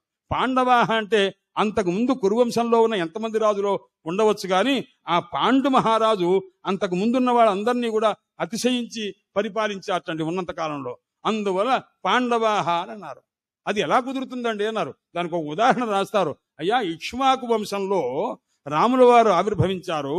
కానీ ఇక్ష్వాకు వంశంలో పుట్టిన రాముల వారి గురించి రఘురాముడు రఘురాముడు రఘురాముడు అని అంటున్నారు కదా. అది ఎలాగా? ఇక్ష్వాకు తర్వాత ఎంతకాలానికి రఘు అనేటువంటి మహారాజు ఉన్నారు అంటే ఈ రఘు మహారాజు ఇక్ష్వాకు మొదలైనటువంటి వారి యొక్క కీర్తిని కూడా అధిగమించేటటువంటి కీర్తి సంపాదించినటువంటి వ్యక్తి. అందువల్ల రఘు శబ్దమునకు ఆ అంత గొప్పతనం ఉన్నది కదా. అలాగే పాండు మహారాజు యొక్క స్వరూపం కూడా అటువంటిదేని. ఏమిటి రఘు మహారాజు యొక్క గొప్పతనము అని అంటే, ఒక చోట ఒక గ్రంథంలో రాశారండి. రఘు మహారాజు విశ్వజిత్ యాగం చేస్తున్నారు. విశ్వజిత్ యాగం చేస్తూ ఉండగా అంబులపతి ధనుర్బాణాలు పక్కన పెట్టుకున్నారు. ఆయన ఎందుకంటే క్షత్రియ ధర్మం. ఆయన యాగం చేస్తున్నా పక్కన అంబులపతి బాణాలు పెట్టుకొని ఉంటే, ఇంత లోపల యజ్ఞం జరుగుతూ ఉండగా హఠాత్తుగా అంబులపతిలో నుంచి ఒక బాణం గవక్కన పైకి లేచిందండి. పైకి లేచి అతి వేగంగా తనంతట తానుగా వెళ్ళిపోయింది. ఆయన ఎక్కువ పెట్టలేదు, ఆ బాణం వెళ్ళలేదు. తనంతట తానుగా ఆ బాణం వెళ్ళింది.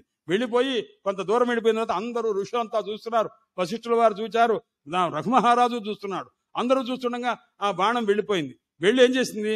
కొంత దూరం అయిన తర్వాత, కొంతసేపు అయిన తర్వాత అది మళ్ళా వస్తూ నీళ్లు వడుస్తూ నీళ్ళ చుక్కలు వదులుతూ తిన్నగా వచ్చిందండి. తిన్నగా వచ్చేసరికి అది చూచారు. ఏమి నీళ్లు వడుస్తూ వస్తున్నది ఏమిటి అని అనుకున్నారు. మళ్ళా వచ్చి అమ్ముల పొదిలో చేరింది. చేరేసరికి అప్పుడు అందరూ ఆశ్చర్యంగా చూస్తున్నారు ఏమిటని. ఎవ్వరికి దాని యొక్క పరిస్థితి ఏమిటని తెలుసుకోలేకపోతే అప్పుడు చూచారన్నమాట. వశిష్ఠుల వారిని అడిగారు. అడిగేసరికి అప్పుడు నాయన చెప్తున్నా, ఒక్క నిమిషం ఉండని చెప్పి ధ్యానమగ్నుడై గ్రహించి చెప్పారు. ఏం లేదు, ఇక్కడికి కొన్ని మైళ్ళ దూరంలో ఒక బలహీనమైన జంతువుని, ఒక లేడిని ఒక పెద్ద పులి తినడానికి ప్రయత్నం చేస్తున్నది. ఇది యజ్ఞం జరిగే ఫలానా ప్రాంతం లోపల ఏ రకమైనటువంటి హింసాకృత్యం జరగటానికి వీల్లేదు. ఊనన్న సత్వేషు అధికోపబాధే అన్నమాట. అందుకోసమని బలహీనమైనటువంటి జంతువుని అధికుడైనటువంటి వాడు బాధించడానికి వీల్లేదు అనేటువంటి ఉద్దేశం చేత ఈ బాణం వెళ్లి ఆయన దాన్ని కాస్త శిక్షించి ఆ పులిని కాస్త పొడిచి దాన్ని నిశ్చేతనం చేసి, అంటే స్పృహ లేకుండా పడవేసి ఆ లేడి పారిపోవటానికి సహకరించి తిన్నగా వచ్చింది. వచ్చేటప్పుడు ఇది రక్తం ఎప్పుడైతే గుచ్చుకుందో రక్తం ఉంటుందిగా, ఆ రక్తసిక్తమైనటువంటి అపవిత్రమైనటువంటి రీతిగా రాకూడదని చెప్పి ఆ బాణం తిన్నగా వచ్చి సరయూ నదిలో స్నానం చేసి తిన్నగా వచ్చింది నాయన. ఇది నాయన పరిస్థితి అన్నమాట. అంటే రఘుమహారాజు యొక్క రాజ్యం ఎంత గొప్పది అంటే ఇక్ష్వాకు మొదలైనటువంటి వాళ్ళు ఇంత పని చేశారా అన్నారు. ఇంత పని చేయలేదండి అన్నారు. అందుకోసం అంతకంటే గొప్పదైనటువంటి స్థితి కాబట్టి రఘుమహారాజు, రఘురాముడు అన్నారు. రఘు తర్వాత అంత గొప్ప స్థితి ఎవరికి ఉంది అంటే రామచంద్రమూర్తికి ఉందన్నమాట. ఆ రకంగానే మామకాహ తర్వాత పాండవాహ అన్నారంటే పాండు మహారాజు కురు మొదలైనటువంటి మహారాజుల కంటే కూడా గొప్ప స్థితి గలవాడు. ఆయన తాలూకు పిల్లలున్నారే అంతకంటే మహనీయులు అనమాట. పాండవ అనేసరికి తండ్రికి కూడా ఖ్యాతిని తెచ్చినటువంటి వాళ్ళు అనమాట. అందుకోసమే మనం పొద్దున్నే ఈ పాండవ గీతల్లో వీటిలో కూడా చెప్తుంటారు, ఆయన ఏమిటయా పాండవుని స్మరిస్తే ధర్మో వివర్ధతి యుధిష్ఠిర కీర్తనేనా అని. ధర్మరాజుని స్మరిస్తే ఏం కలుగుతున్నాయి అన్నారు, ధర్మబుద్ధి పెరుగుతున్నాయి అన్నారు. శత్రువు వినశ్యతి వృకోదర కీర్తనేనా అని ఆయన ఒక్కసారి శత్రువు నశించాలి అంటే ఆ భీముడిని కనుక తలుచుకుంటే శత్రువు వినశ్యతి అనమాట. అలాగే పాపం ప్రణశ్యతి వృకోదర కీర్తనేన శత్రువు వినశ్యతి ధనంజయ కీర్తనేన. పాపం పోతుందిట భీముడిని తలుచుకుంటే, శత్రువు నశిస్తాడు అర్జునుని తలుచుకుంటే. మాతృస్తౌ కథయత న భవంతి రోగాః అంటే నకుల సహదేవులు అశ్విని దేవతల యొక్క అంశతో ఆవిర్భవించిన వాడు. అందువల్ల వాళ్ళని తలుచుకుంటే అనారోగ్య సమస్యలు అనేటువంటి ఉండవు నాయన అన్నారు. అంటే వాళ్ళని స్మరిస్తే అంత శక్తి ఉంటుంది అంటే వారి యొక్క జన్మ తాలూకు స్వరూపం అది అనేటువంటి విషయాన్ని తెలియజేస్తున్నమాట. ఆ సందర్భంలో పరీక్షన్ మహారాజు దగ్గర ఇక్కడ విషాద యోగం ఒకటి ఉంది. ఎందుకంటే మీకు ద్వితీయ స్కంధం దగ్గరికి వచ్చేసరికి ఈ సాంఖ్య యోగము అక్కడ సమన్వయం అవుతుందండి. తృతీయ స్కంధం దగ్గరకు వచ్చేసరికి మళ్ళా సాంఖ్య యోగమే ఉంటుందండి. ఈ విధంగా ఒక్కొక్క చోట ఈ విషయాన్ని ప్రస్తావన చేయవలసినటువంటి సందర్భం ఉన్నది. పరీక్షన్ మహారాజు కూడా పాండవ వంశంలో ఒక మహనీయుడండి. ఆ పరీక్షన్ మహారాజు యొక్క జన్మ కర్మలు ఎంత గొప్పవంటే ఆశ్చర్యకరమైనది. ధర్మరాజు పరీక్షన్ మహారాజు పుట్టగానే అతని తాలూకు జాతకం వేయించారు. ఎందుకంటే తమ వంశం తాము కాస్త వెళ్ళిపోతే మా వంశాన్ని మళ్ళా రక్షించేటువంటి వాడు ఎవడన్నా ఉన్నాడా అంటే పరీక్షన్ మహారాజు తల్లి గర్భంలో ఉన్నాడు, ఉత్తరా గర్భంలో ఉన్నాడు. అప్పుడు పాండవులు కాస్త వెళ్ళిపోయే పరిస్థితి వచ్చింది. తర్వాత ఎవ్వరు లేరు. కౌరవ వంశంలో ఎవరన్నా ఉన్నారా, వంశపురుషుడు ఎవ్వడూ లేడు.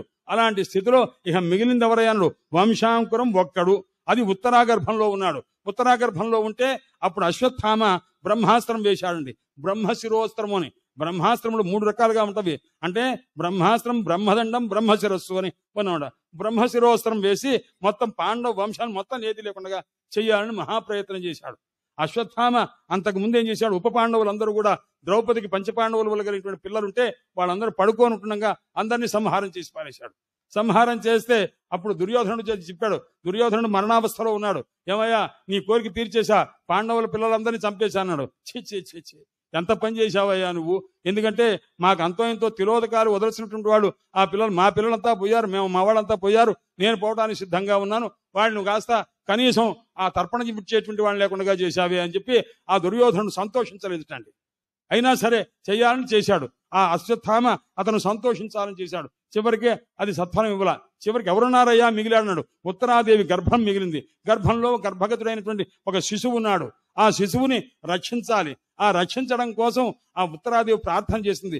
ఈ బ్రహ్మాస్త్రం వేసేసరికి ఆ బ్రహ్మాస్త్రం అతని మీద పడి అతని సంహారం చేయడానికి సిద్ధమైతే వెంటనే పరమాత్మ వచ్చి ఆ ఉత్తరాదేవి గర్భంలో ప్రవేశించి ఆయన కాస్త మామూలుగా రక్షించలేదండి, ఇంతే ఉన్నాడు, బొటన వేలంతా, అందులోనే పీతాంబరధారి అయి ఉన్నాడు, అందులోనే కౌస్తుభమణి ధరించున్నాడు, అందులోనే 4 భుజములు, 4 భుజముల్లో 4 ఆయుధములు, ఇవన్నీ ధరించి ఉండి ఆ వస్తున్నటువంటి బ్రహ్మాస్త్రాన్ని రాకుండా గిరగిర గదం తిప్పుతున్నాడండి. ఆ గదం తిప్పుతూ ఆ రకంగా రక్షించాడు. అంటే ఇప్పుడు ఉత్తరాదేవి గర్భంలో ఎవరున్నారండి, 2 ఉన్నారు. లోపల పరీక్షన్ మహారాజును రక్షిస్తున్న భగవంతుడున్నాడు. అంటే లోపల భక్తుడున్నాడు, భక్తుడిని రక్షిస్తూ భగవంతుడున్నాడు అనమాట. ఈ భగవంతుడిని కడుపులో పెట్టుకున్న ఒక స్త్రీ ఉన్నది. ఆమె ఎవరయ్యా అంటే భక్తి అనమాట. అందువల్ల భక్తి, భగవంతుడు, భాగవతుడు ముగ్గురు కలిగిన ఒక సమష్టి స్వరూపం అనమాట. అలాంటి ఆ పరీక్షన్ మహారాజు చివరికి గర్భం నుంచి బయటకు వచ్చాడు. అతన్ని రాజుని చేశారు. ఆ రాజుని చేసిన తర్వాత అతని గురించి జాతకం అంతా ధర్మరాజు అడగటం, అతని యొక్క పుట్టుక దగ్గర నుంచి మరణం దాకా అప్పుడు చెప్పారు. ఆ ఉన్న జ్యోతిష్ శాస్త్రవేత్తలు, అయ్యా మీ మనవడు ఈ రకంగా ఉంటాడు, చివరికి శాపగ్రస్తుడు అవుతాడు, ఒక మహానుభావుడు ఒక పిల్లవాడు శాపం పెడతాడు, ఆ శాపం వల్ల ఇతను 7 రోజుల్లో ఆ భాగవత శ్రవణం చేసి తక్షక సర్పం వల్ల కాటు వేయబడి మరణిస్తారండి అన్నారు. మనకు ఎప్పుడైనా సరే ఒక పిల్లవాడు పుట్టిన తర్వాత పుట్టినవాడు తాలూకు జాతకం అడిగితే ఆ జాతకం చివరి దాకా అడిగితే దాని స్వరూపాన్ని చెప్తే ఎలా ఉంటుంది? మనకు అదిరే ఇంత పని అవుతుందా అని భయపడుతుంటారు. కానీ ధర్మరాజు దానికి భయపడలా, నిర్వేదం చెందలా. ఆ పరమాత్మ యొక్క అనుగ్రహాన్ని పొందుతాడు, మోక్షాన్ని పొందుతాడు అనేటువంటి ఒక విషయం తెలిసి తర్వాత ధన్యుడై వాళ్ళంతా వెళ్ళిపోయారని చెప్పి అంటారు. ఇది భాగవతంలో చెప్తుంటారు. ఇక్కడ ఈయనకి శాపం కలిగిందండి పరీక్షన్ మహారాజుకి. ఎందుకంటే ఈ పరీక్షన్ మహారాజు యొక్క ఒక విషాద యోగం కూడా ఉందిగా. అందుకోసం అర్జున విషాద యోగము, అర్జునుకు సంబంధించిన వంశస్థుని యొక్క విషాద యోగము భాగవతంలో ప్రథమ స్కంధంలోనే 2వ విషాద యోగం అని చెప్తారన్నమాట. అందుచేత ఆ విషాద యోగం ఏమిటయ్యా అంటే ఆయనకి ఎప్పుడూ కూడా వ్యసనం లేదండి. సప్త వ్యసనము లేనివాడు ఎవరు? పరీక్షన్ మహారాజు. కారణం ఏమిటి? పరీక్షన్ మహారాజు యొక్క పూర్వజన్మ చాలా గొప్పది. ఎందుకయ్యా అంటే 10,000 సంవత్సరముల పూర్వయుగంలో ఆ మహానుభావుడు ఏకాదశి వ్రతం చేశారండి. ఏకాదశి వ్రతం 10,000 సంవత్సరముల పాటు చేశాట. అలా చేసిన మహనీయుడు. అప్పుడు పరమాత్మ అనుగ్రహించిన ఆయన నీకేం కావాలి అన్నారు. ఇవాళ ఏకాదశి చూడండి. ఏకాదశి నాడు ఏమిటండి విశేషం అన్నారండి. ఏకాదశ ఇంద్రియముల్ని కాస్త భీష్మ పర్వం కదండి. భీష్ముల వారు అంటారన్నమాట, అంపశయ్య మీద ఉన్నారు. అంపశయ్య మీద ఉన్న తర్వాత నాయన ఈ పరిస్థితి ఏమిటి అని ఆ కృష్ణ పరమాత్మ వచ్చారు. కృష్ణ పరమాత్మ వచ్చే దర్శనం ఇచ్చేసరికి ఆయన వెంటనే 11 శ్లోకాలు చెప్పారు. భీష్ముల వారు అన్నమాట.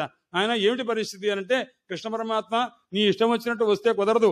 వేణువు తీసుకొని వచ్చావనుకో నీతో నేను మాట్లాడడానికి నేను సిద్ధంగా లేను. నువ్వు ఎలా రావాలి అంటే, నేను మహావిష్ణు స్వరూపంగా నేను ధ్యానం చేస్తున్నా. ఆ మహావిష్ణువులాగానే చతుర్భుజములతో నా దగ్గరికి రావాలి నువ్వు సుమా అని అడిగారన్నమాట.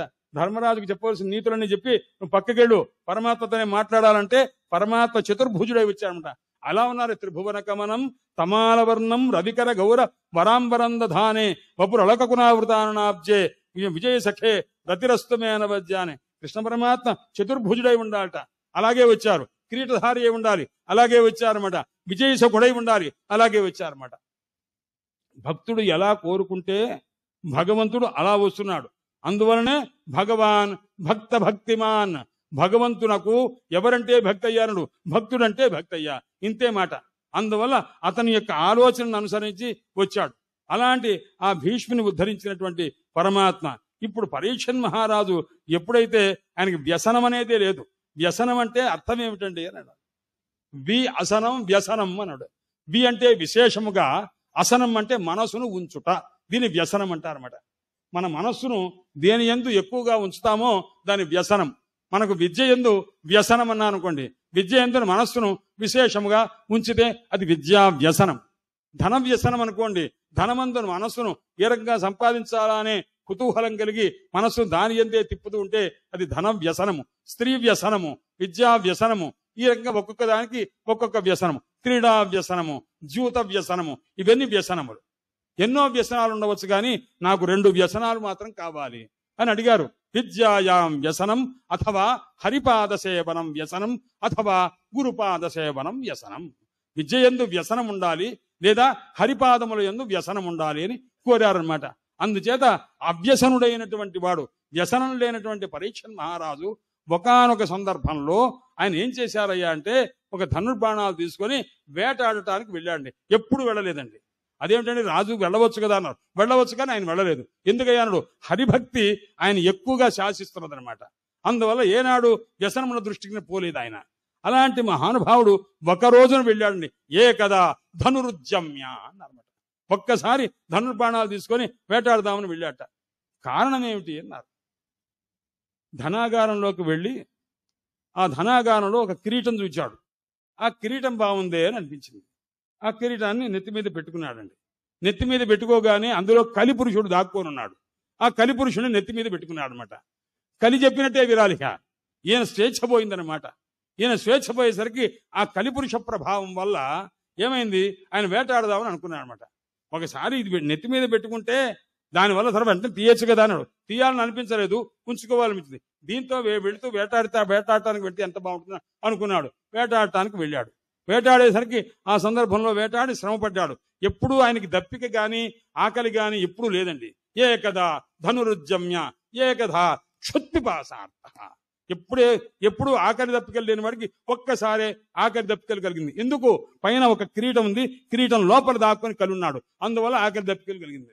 వెంటనే ఆ సందర్భంలో ఒక ఋషి ఉంటే ఆయన సమీక మహర్షిని ఆయన దగ్గరికి వెళ్ళి పిలిచాడు. పిలిస్తే ఆయన ధ్యానమగ్నుడై ఉన్నాడు. ఆయన ధ్యానమగ్నుడైనటువంటి ఆ మహానుభావుడు ఎప్పుడైతే బహిర్ముఖుడు కాలేదో, ఇంతటి రాజుని నేను వస్తే ఈయన బహిర్ముఖుడు కాలేదు కాబట్టి ఈయన కాస్త దొంగ తపస్సు చేస్తున్నాడేమో అని చెప్పి అక్కడ పడి ఉన్న ఒక చచ్చిపడి ఉన్నటువంటి పాము కళేబరం ఉంది, ఆ కళేబరాన్ని ఆయన మెడలో వేశాడు. అసలు అంత గొప్పగా తపస్సు చేస్తున్నటువంటి చోట ఒక జీవి మరణించడం ఉంటుందా? ఉండదు. ఒక క్రూరమైనటువంటి జీవి ఇంకో జీవిని చంపడం ఉంటుందా? ఉండదు. అంత ప్రశాంత స్థితి కలిగిన ప్రాంతంలో ఆ సర్పము కళేబరం ఎలా వచ్చింది అంటే అది తక్షక సర్పం వచ్చిందండి. ఈ తక్షక సర్పం ఎవరయ్యా అన్నారు. అర్జునుడికి పరీక్షిత్తుకి సంబంధం ఏమిటంటే ఇదే సంబంధం అండి. ఒకప్పుడు కృష్ణ పరమాత్మ ఈయనతో అర్జునుడితో కలిసి ఉండగా ఆయన ఖాండవనాన్ని దాహం చేయబయ్యా అన్నారు. ఖాండవనాన్ని దాహం చేస్తే ఖాండవనం దగ్ధం చేసిన తర్వాత దాంట్లో ఉన్న ఓషధి వనస్పతులు ఏవైతే ఉన్నాయో అవి దగ్ధమైనవి. అదంతా అగ్నిదేవుడికి ఆహారంగా పరిణమించింది. ఆ ఓషధి వనస్పతులు ఎప్పుడైతే కలిగిందో అప్పుడు ఆయనకి కడుపులో ఉన్నటువంటి అజీర్తి అంతా పోయింది. ఈ అజీర్తి ఎలా వచ్చిందండి అన్నారు. అసలు అజీర్తి పోయిందంట. అజీర్తి ఎలా వచ్చిందన్నారు. కొంతమంది రాజులు ఉన్నారు, వాళ్ళు యజ్ఞాలు చేసేవాళ్ళు మామూలుగా చేయలే. ఇవాళ యజ్ఞం అయిపోయింది, మళ్ళా రేపు ఇంకో సంకల్పం చేసి ఇంకో యజ్ఞం. ఇలా చేస్తూ ఉంటే ఆహారం ఎక్కువ పెడుతుంటే తీయటానికి కూడాను మనం ఓపిక ఉండదు ఒక దశలో. అందుచేత అలా నిరంతర యజ్ఞాలు చేస్తూ ఉంటే ఆయన వద్దురా అబ్బాయి హవిస్సు తాగలేకపోతున్నాను రా, ఆపండి రా అంటే కూడా ఎవరు ఆపట్ల. వాళ్ళకి నేను కృతార్థుని కావాలని విపరీతంగా చేస్తున్నారు. దాంతో ఆయన అపక్వమైపోయిందనమాట. అందుకోసం ఆ అజీర్తిని పోగొట్టుకోవడం కోసం అగ్నిదేవుడు ప్రార్థన చేస్తే అప్పుడు కృష్ణ పరమాత్మ ఆయన ఈ పని చేయవయ్యా అంటే చేస్తే ఆ కాండవ వనం అంతా దగ్ధమైపోతే ఆ దగ్ధమైన కాండవన మధ్యలో తక్షకుని యొక్క భార్య పిల్లలు ఉన్నారు. ఆ తక్షకుని యొక్క భార్య పిల్లలు వాళ్ళు కాస్త నష్టమైపోయారు. తక్షకుడు లేడు. ఇప్పుడు ఎక్కడున్నాడు? ధర్మక్షేత్రే కురుక్షేత్రానికి వెళ్ళాడు. అప్పుడు ఆ కురుక్షేత్రానికి ఎందుకో వెళితే ఆ సందర్భంలో వాళ్ళు కాస్త చనిపోయారు. మళ్ళా వచ్చి చూస్తే భార్య పిల్లలు కాస్త దగ్ధమైపోయారు. అప్పుడు ఆయనకు కోపం వచ్చిందనమాట. ఓహో, ఈ రకంగా చేసిన వారెవరు? అర్జునుడు. ఈ అర్జునుడిని సంహారం ఏదైనా కాటు వేద్దామా అని ప్రయత్నం చేశాడు. ప్రయత్నం చేసి ఆయన వల్ల కాల. కృష్ణ పరమాత్మ ఉన్నంత కాలం ఆయన ఏమీ చేయడం కుదరలేదు. కృష్ణ పరమాత్మ యొక్క అంతర్ధానం అయిపోయారని తెలిసింది. వీళ్ళు కాస్త స్వర్గారోహణ పర్వం, వాళ్ళు కాస్త అంతర్ధానం అయిపోయారు. అందుకోసం వాళ్ళని ప్రతీకారం తీర్చుకోవడానికి అవకాశం లేదు. తర్వాత వాళ్ళు అభిమన్యుడు వెళ్ళిపోయాడు. అయితే ఇంక ఉన్నదెవరు? వాళ్ళ వంశాంకురం పరీక్షణ్ మహారాజు. అందుకోసం ఆయనని కాస్త సంహారం చెయ్యాలని వస్తుత ఆయనకి పరస్పర వైరం లేశం కూడా లేదు. లేకపోయినా తన్ను ఈ రకంగా తన యొక్క భార్యా పిల్లలు లేకుండా చేశాడు కాబట్టి అర్జునుడు ఆయన తాలూకు సంతతిని కాస్త మనం నష్టం చెయ్యాలని మహాప్రయత్నం చేసి అతను తన యొక్క శక్తి చేత ఒక చనిపోయినటువంటి కళేబరంలాగా అక్కడ కనిపించాడు. దాన్ని కాస్త ఆయన మెడలో వేశాడు. వేసిన తర్వాత ఇంటికి వచ్చాడు. ఎప్పుడైతే కిరీటం తీశాడో జరిగిన నేను పొరపాటు చేశానని అప్పుడు జ్ఞానం కలిగింది. కలిని దింపుకుంటే అప్పుడు మనకు జ్ఞానం కలుగుతుందన్నమాట. అందుచేత కమ్ అంటే సుఖమును, లాతి అంటే తీసుకొచ్చేది కాబట్టి దాన్ని కలి అంటారు. కలికి ఎంత గొప్పదనం, ఎంత అర్థం తెలుసునండి. అంటే సుఖాన్ని ఇచ్చేది అది. కా అంటే మనం సుఖమని అనుకుంటాం, దుఃఖాన్ని కూడా కా అంటారండి. అది కాస్త తీసుకొచ్చేది కాబట్టి దాన్ని కలి అంటారనమాట. ఈ కలి అనేటువంటిది మనకు సుఖాన్ని ఇస్తుంది భగవద్భక్తి చేత. అందుకోసం భాగవతంలో ఒక మాట ఉందనమాట. అయ్యా, పెద్దలంతా అడిగితే ఏ యుగం బాగుంటుందండి? కృతయుగం బాగుందా, త్రేతాయుగం బాగుందా, ద్వాపరయుగం బాగుందా, కలియుగం బాగుందా? కలింస భాజయంచార్యా. ఆయన కలియుగం లాంటి యుగం ఉందిట్రా అబ్బాయి, ఎంత సులభంగా మోక్షాన్ని పొందే మార్గం ఉందిరా నాయన. ఎందుకంటే అదంతా ఇప్పుడు కృతయుగంలో ఝాయన్ కృతే యజన్యజ్ఞై త్రేతాయాం ద్వాపరే అర్చయన్ యదాప్నోతి తదాప్నోతి కలవు సంకీర్త్య కేశవం అన్నారన్నమాట.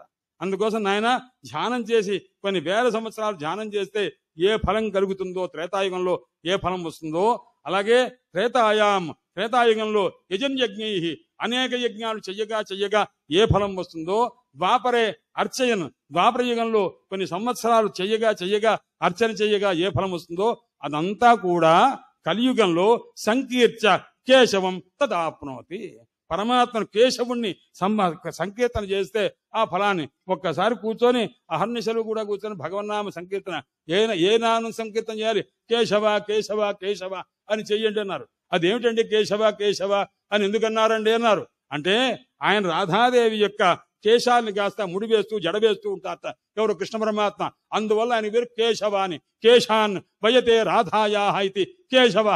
రాధాదేవి యొక్క జుట్టు ముడివేయటంలో జడవేయటంలో ఆయనంత సమర్థుడు ఎప్పుడు లేడండి అన్నాడు. అందువల్ల కేశవుడు అని. అది కాదండి, కా అంటే బ్రహ్మదేవుడు, ఈశా అంటే ఈశ్వరుడు, వీళ్ళిద్దరిని రక్షించేవాడు కాబట్టి కేశవుడు. బ్రహ్మదేవుణ్ణి రుద్రుని కూడా రక్షించేవాడు అనమాట. ఆయన స్మరిస్తే ఈశ్వరుడు ఇచ్చే ఫలం ఉంటుంది, బ్రహ్మదేవుని ఫలం ఉంటుంది, పరమాత్మ ఇచ్చే ఫలం ఉంటుంది అనమాట. కలవు సంకీర్చ కేశవం, అందుకోసమని కేశవాహ. నాయన ఈ లోకంలో శవములు అనగా ఎవరయ్యా అన్నారన్నమాట. అంటే శవములంటే ఎవరంటే ఎవరి హృదయంలో కేశవుడు లేడో వారేనయ్యా శవములు అన్నారన్నమాట. ఏషాం హృది నా కేశవ, ఎవరి హృదయంలో కేశవుడు లేడో వాళ్ళు శవములు అయ్యారు. అదేమిటండి మీరు శవాలు అన్నారు కదా, ఎవరి యొక్క హృదయంలో కేశవుడు లేడో వాళ్ళంతా నడుస్తున్నారే అన్నారు. నడుస్తుంటారు, నడిచే శవాలు నాయన వాళ్ళంతా కూడాను, అంతే తప్ప అంతకంటే వేరు కాదన్నమాట. కేశవాయత చిత్తాయే, ఎవరికైతే ఆ కేశవుని యందు మనస్సు లగ్నమై ఉంటుందో అటువంటి వాళ్ళకి న శవాహ న పునర్భవాహ, వాళ్ళు శవములు కాదు, వాళ్ళకి మరల పుట్టుగా అనేటువంటిది ఉండనే ఉండదు అన్నారన్నమాట. అలాంటి మహనీయ స్థితి భగవన్నామమునకు కలిలో ఉంటుంది కాబట్టి కలిం సభాజయంతి ఆర్యా. ఆర్యులంతా పెద్దలంతా కూడాను ప్రామాణ్యమైనటువంటి బుద్ధి కలిగినటువంటి ప్రామాణిక బుద్ధి కలిగినటువంటి వారంతా కూడా కలిం సభాజయంతి. ఎప్పుడెప్పుడు కలియుగం వస్తుందా, ఆ కలియుగంలో కృతార్థం స్వల్పకాలం చేత కృతార్థం అవుతాం కదా అని అనుకుంటారన్నమాట. అలాంటి కలియుగంలో ఉన్నటువంటి ఆ కలిపురుషుని కాస్త నిగ్రహించిన వాడు పరీక్షన్ మహారాజు. ఆ పరీక్షన్ మహారాజు ఒకానొక సందర్భంలో ఈ రకంగా చేస్తే ఆ శమీక మహర్షి యొక్క కుమారుడు శృంగి వచ్చి నా తండ్రి మెడలో చచ్చిపడి ఉన్న పామును వేశాడు కదా, ఇతనికి బతికి ఉన్నటువంటి ఆ సర్పమే, ఏది చచ్చిపడినట్టుగా ఆకారం ధరించిందే ఆ తక్షక సర్పమే 7 రోజుల్లో కాటు వేయుగాక అన్నారన్నమాట. అప్పుడు ఆయనకి తెలిసిందండి. ఇంటికి వెళ్ళి కిరీటం వదిలిపెట్టిన తర్వాత నేను పొరపాటు చేశాను. ఇప్పుడు కలిగింది ఏమిటి? విషాదం అన్నమాట. ఈ విషాదం ఎప్పుడైతే కలిగిందో అప్పుడు భాగవత శ్రవణం చేశారు. ఆ భాగవత శ్రవణం వల్ల మోక్షం కలిగింది. అర్జున విషాద యోగము, పరీక్షిత్ విషాద యోగము, ఈ రెండు కూడా అర్జున విషాద యోగం ఏం చేస్తుంది? పురుషోత్తమ ప్రాప్తిని కలగజేస్తుంది. ఈ రకంగా పరీక్షన్ మహారాజు యొక్క ఈ విషాద రూపమైనటువంటి యోగము ప్రాప్తి ఏదైతే ఉందో ఇది మోక్షాన్ని కలగజేస్తుంది అనమాట. కాబట్టి భాగవతం యొక్క తాత్పర్యం గాని భగవద్గీత యొక్క తాత్పర్యం గాని మోక్షమునందు మాత్రమే పర్యవసానం. తదిదం గీతా శాస్త్రం శ్రీమద్ భాగవతం శాస్త్రం. భాగవతమును శాస్త్రం అన్నారు, ఈ భగవద్గీతను శాస్త్రం అన్నారు.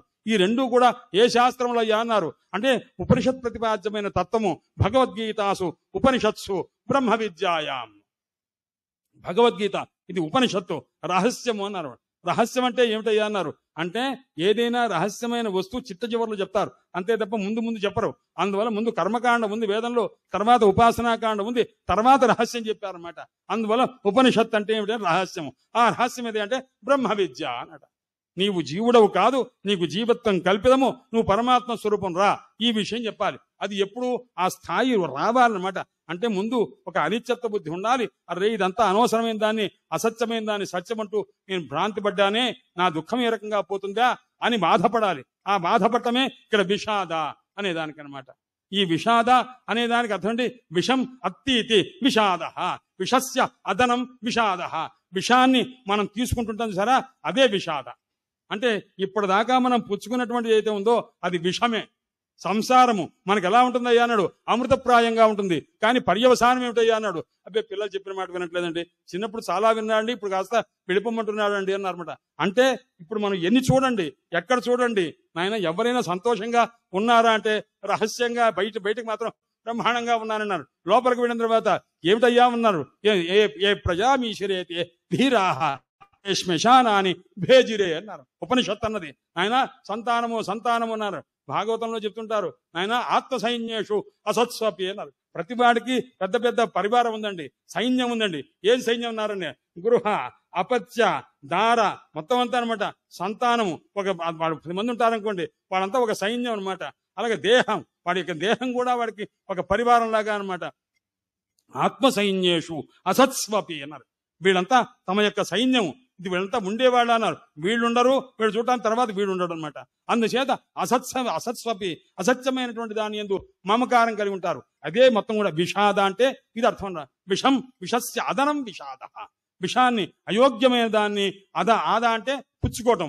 ఆ పుచ్చుకోవటం వల్ల కలిగినటువంటి ఏ యోగము అంటే వైరాగ్య ప్రాప్తి ఏదైతే ఉందో అర్జున విషాద యోగము. దీనివల్ల ఏంటి? వైరాగ్య యోగము అని దీనికి అర్థం అనమాట. విషాదం అంటే ఏడుస్తూ కూర్చున్నాడని కాదు, నాకు ఇది అక్కర్లేదు, అన్ని విడిచిపెట్టేస్తానని కదా ఈయన అనుకున్నది. ఈ వైరాగ్యం స్థిరమా? కాదు. అందువల్ల అర్జునునికి కలిగినటువంటి వైరాగ్యము ఆభాస స్థితిలో ఉంది. కాబట్టే పరమాత్మ నాయన ఇలా కాదురా అబ్బాయిని ఒక్కొక్క యోగాన్ని క్రమక్రమంగా చెప్పి ఆయనకి జ్ఞానంగా చెప్పడం జ్ఞానం జరిగింది అన్నమాట. ఈ సమయం అయిందా? సుమారుగా సమయం చెప్పండి అని ఈ విధంగా అర్జున విషాద యోగమని చెప్పి భాగవతంలో చెప్పినటువంటి ఆ సంఘటనలు రెండండి. తర్వాత సాంఖ్యము అన్నారు. ఈ వరుసలో చెప్తూ ఉంటే మనం ఒక్కొక్క యోగానికి వెళితే 2 రోజులు మనకు సరిపోయేది కాదు కదండి. కానీ కొద్దిగా మనం చెప్పుకుంటుంటాం. ఎందుకంటే ఒక సామెత చెప్తుంటారు, చిన్నం బంగారము చింతాకు పతకము అనుకుంటారు అన్నమాట.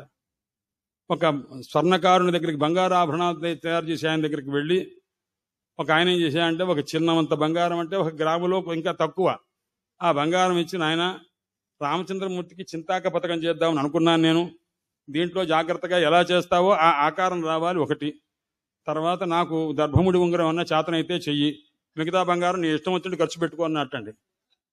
ఇచ్చింది ఎంతయ్యా అన్నాడు. చిన్నం బంగారం ఇచ్చారు. అందుకోసమని 1 రోజు 2 రోజులో పెట్టుకొని ఇది చెప్పండి, ఆ శ్లోకం చెప్పండి, ఈ శ్లోకం చెప్పండి అని అంటే మనం ఇవన్నీ రావాలంటే వచ్చే విషయం కాదు. కాబట్టి మనం కాకుండా కలిలో విస్తృత జ్ఞానం వినటానికి ఎవరు కూడా శ్రద్ధగా ఉండరండి. అందుకోసం సారగ్రాఫలము ఎందుకంటే భాగవతం కూడా సమస్త వేద సారముల యొక్క ఆ వేదముల యొక్క సారమేనండి. భారతం కూడా ఒక సారము. ఆ సారంలో కూడా సారతరము, సారతమము, సారిష్టము ఏదయ్యా అన్నాడు భగవద్గీత అన్నారన్నమాట. అందులో కూడా ఏవి తీసుకుంటే బాగా ఉంటుంది అన్నారు. అంటే ఒక్కొక్క పత్రం, పుష్పం, ఫలం, తోయం భక్త్యాయోమే ప్రయచ్చది అన్నారు అనుకోండి. పత్రం, పుష్పం, ఫలం, తోయం అన్నారు. ఈ పత్రాన్ని ఇచ్చినటువంటి వారెవరు, పుష్పాన్ని ఇచ్చినటువంటి వాళ్ళెవరు, ఫలాన్ని ఇచ్చిన వాళ్ళెవరు అని ఆలోచించారండి. పత్రాన్ని ఇచ్చినటువంటి వారెవరు? తులసీదళ సమర్పణం చేసి అమ్మవారు రుక్మిణి అమ్మవారు పరమాత్మ యొక్క అనుగ్రహాన్ని పొందిందిగా, అందువల్ల పత్రమునకు రుక్మిణి అమ్మవారు ఉదాహరణ అండి అన్నారు. రెండవది ఇక పుష్పమునకు ఎవరయ్యా అన్నారు? గజేంద్రుడు ఉదాహరణ అండి. ఎందుకంటే గజేంద్రుడు ఆయన కాస్త ఆ మకరం చేత పట్టబడినప్పుడు ఆ దివ్యమైనటువంటి కమలాన్ని తొండంతో ఇచ్చి నారాయణ అఖిల గురో భగవన్ నమస్తే ఇది అన్నదనమాట ఆయన. అందుచేత ఆ గజేంద్రుడు ఎప్పుడైతే ఆ నమస్తే అని ఆ చిట్ట చివర తే అని అంటున్నారో ఆ నమః దగ్గర మొట్టమొదటి అక్కడ ఉన్నారు, వైకుంఠంలో ఉన్నట్టు పరమాత్మ వైకుంఠంలో ఉండి నాయన వాడు నా అంటున్నాను, ఆ తే అనే సరికలు అక్కడ ఉండాలిరా అన్నట్ట. ఎవరిని? గరుత్మంతుడిని. అలాగే స్వామి అన్నట్ట. నా అన్నాడు, మహా అని తే అనే లోపల ఖట్టుకుని అక్కడ నిలబడ్డారండి. ఎవరు? గరుత్మంతుడు అక్కడ నిలబడ్డాడు అనమాట. అది అంటే ప్రభువుని తీసుకువెళ్లే విధానం. అతంద్రిత చమూపతి ప్రహిత హస్తమస్వీకృతం అప్రణీత మణిపాదుకం కిమితి విస్మితాంతఃపురం. మహావిష్ణువు ఎలా వచ్చారయ్యా అన్నారు. ఆయన హఠాత్తుగా వస్తుంటే వాడు ధ్యానం చేస్తున్నాడు, గజేంద్రుడు ధ్యానం చేస్తుంటే ఆయన లక్ష్మీ అమ్మవారికి ఏమన్నా సమాధానం చెప్పారా అన్నాడు. చెప్పలేదండి. అతంద్రిత చమూపతి ఆయన బయటికి కిందికి దిగారంటే మనలాగా మనం వెళుతున్నాం అనుకోండి, ఎక్కడికి వెళుతున్నారంటే మనం మాట్లాడకుండా వెళ్ళిపోతే ఇంట్లో ఆడవాళ్ళు ఆయన చెప్పడు కోపధారిగా ఉన్నాడని ఊరుకుంటారు. కానీ ఆయన పరిస్థితి అలా కాదు. లక్ష్మీదేవి అడిగితే ఆయన పలకకుండా వెళ్ళిపోతే తర్వాత మెట్టు దిగాలంటే మనిషి ఉన్నాడు అక్కడ. ఎవరు? ఇలా చెయ్యి పట్టుకొని ఒకటి ఉంటారు, సేనాపతి ఉంటాడు. ఆ సేనాపతి చెయ్యి మీద చెయ్యి వేసి మెట్టు దిగాలి శ్రీ మహావిష్ణువు.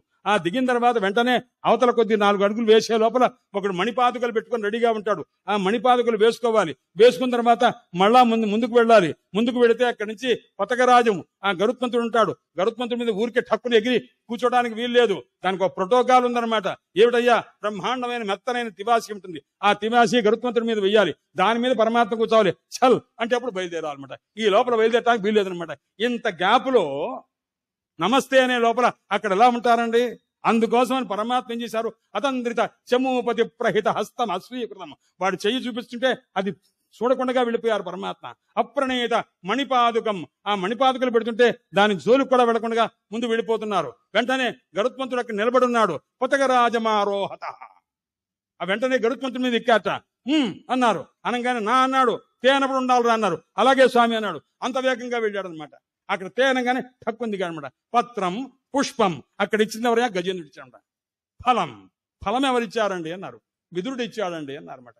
విదురుడు అందరికీ అన్ని ఇచ్చారు పరమాత్మ, కానీ విదురుడు ఒకటి ఇచ్చాడు, ఆయనకేం ఇవ్వలేదు కృష్ణ పరమాత్మ. అందుకోసమని ఆయన చాలా బాధపడ్డారు. వరే అందరూ నాకు ఏమీ ఇవ్వని వాడికి కూడా చాలా ఇచ్చాను, నాకు ఇచ్చిన వాడి దగ్గర నేను ఇవ్వలేకపోయాను రా అనుకున్నారట. అందుచేత ఎందుకంటే విదురుడి ఇంటికి ఒకసారి వెళ్ళి ఆ కౌరవులతోటి ఆ రాయభారానికి కృష్ణ రాయభారం జరిగి వాళ్ళు కాస్త ద్రోణాచార్యులు వారు అన్నారు, మా ఇంట్లో భోజనం చేయండి, మా ఇంట్లో స్వహస్తాలు అది ఇది అన్నారు. ఈ స్వహస్తాలు వద్దు పరహస్తాలు వద్దు అయినా నాకు అన్నం పెట్టేవాడు ఎవడో ఉంటాడులే, మీ అందరికి అన్నం పెట్టేవాడు నేనైతే, మీరు నాకు అన్నం పెట్టేది ఏమిటారు అబ్బాయి అని చెప్పి ఆయన బయలుదేరి వెళ్ళి విదురుడి దగ్గరికి వెళ్ళారండి. విదురుడు పరమాత్మ యొక్క దర్శనం చేసుకున్నాడు. అంతకుముందు వెళుతూ ఉండంగా ఆ ఆనందంలో బ్రహ్మాండంగా ధ్యానం చేస్తున్నాడు. ధ్యానం చేస్తుంటే ఆ పరమాత్మ వెళ్ళి తలుపు కొట్టాట. అదేనా తలుపు గడియా ఏమన్నానా? ఏమీ లేదు, ఓ చిన్న కుటీరం. ఆ వెంటనే లోపలికి వెళ్ళారు. లోపలికి నాయనా విదురా అన్నారు. పలకల.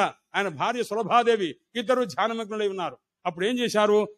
తన స్వరూపాన్ని ధ్యానం చేసుకుంటున్నారో మనస్సులో ఉన్న ఆ విదురుని యొక్క మనసులో ఉన్న తన రూపాన్ని కాస్త అంతర్ధానం చేశారు. చేస్తే అప్పుడు వెంటనే కళ్ళు తెరిచాడు. ఆ విదురుని కాస్త తీసుకొచ్చి కూర్చోబెట్టి, ఆయన ఆకలిగా ఉందిరా నాయన, వాడు పెడతారంటే తినకుండా వచ్చా, ఏమన్నా పెడతావా అన్నారు. స్వామి తీసుకున్నాను, 2 పండ్లు ఇచ్చాడు. ఆ పండు తిన్నారన్నమాట. అందువల్ల అతనికి నేను బాకీ ఉన్నాను రా నాయన అని చెప్పి, అందువల్ల పరమాత్మ అంత మళ్ళా మోక్షం ఇప్పించే ఏర్పాటు చేశారు. ఆ విదురుడు వెళ్లి హరిద్వారంలో గంగా తీరంలో మైత్రేయ మహర్షి దగ్గర కూర్చొని భాగవత ధర్మాలు ఉపదేశం పొందడం అనేటువంటి ఒక దివ్య ఫలాన్ని పొందారన్నమాట.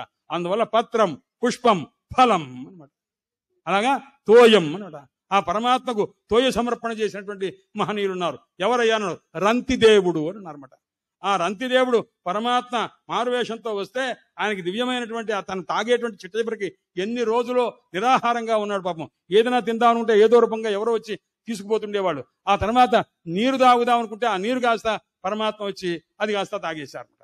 అందువల్ల ఆయనకి మోక్షాన్ని ఇచ్చారు పరమాత్మ. పత్రం పుష్పం ఫలం తోయం, ఇదంతా ఎలా ఇవ్వాలని యోమే భక్త్యా ప్రయచ్చతి, ఎవరైతే భక్తి చేత ఇస్తారో అటువంటి వారికి నా స్వరూపాన్ని ఇస్తాను రా అబ్బాయి అన్నారు. కాబట్టి ఇదంతా దేని వల్ల వస్తుంది? భక్తి చేత. ఆ భక్తి యోగము ఇవన్నీ కూడాను యథాసంభవంగా రేపు కొద్దిగా చెప్పుకుందాము. ఇది వాటితోటి ఈ విషయాన్ని ఇంతతో విరమిస్తున్న. హరయే నమః. వాసుదేవ వాసుదేవ వాసుదేవ.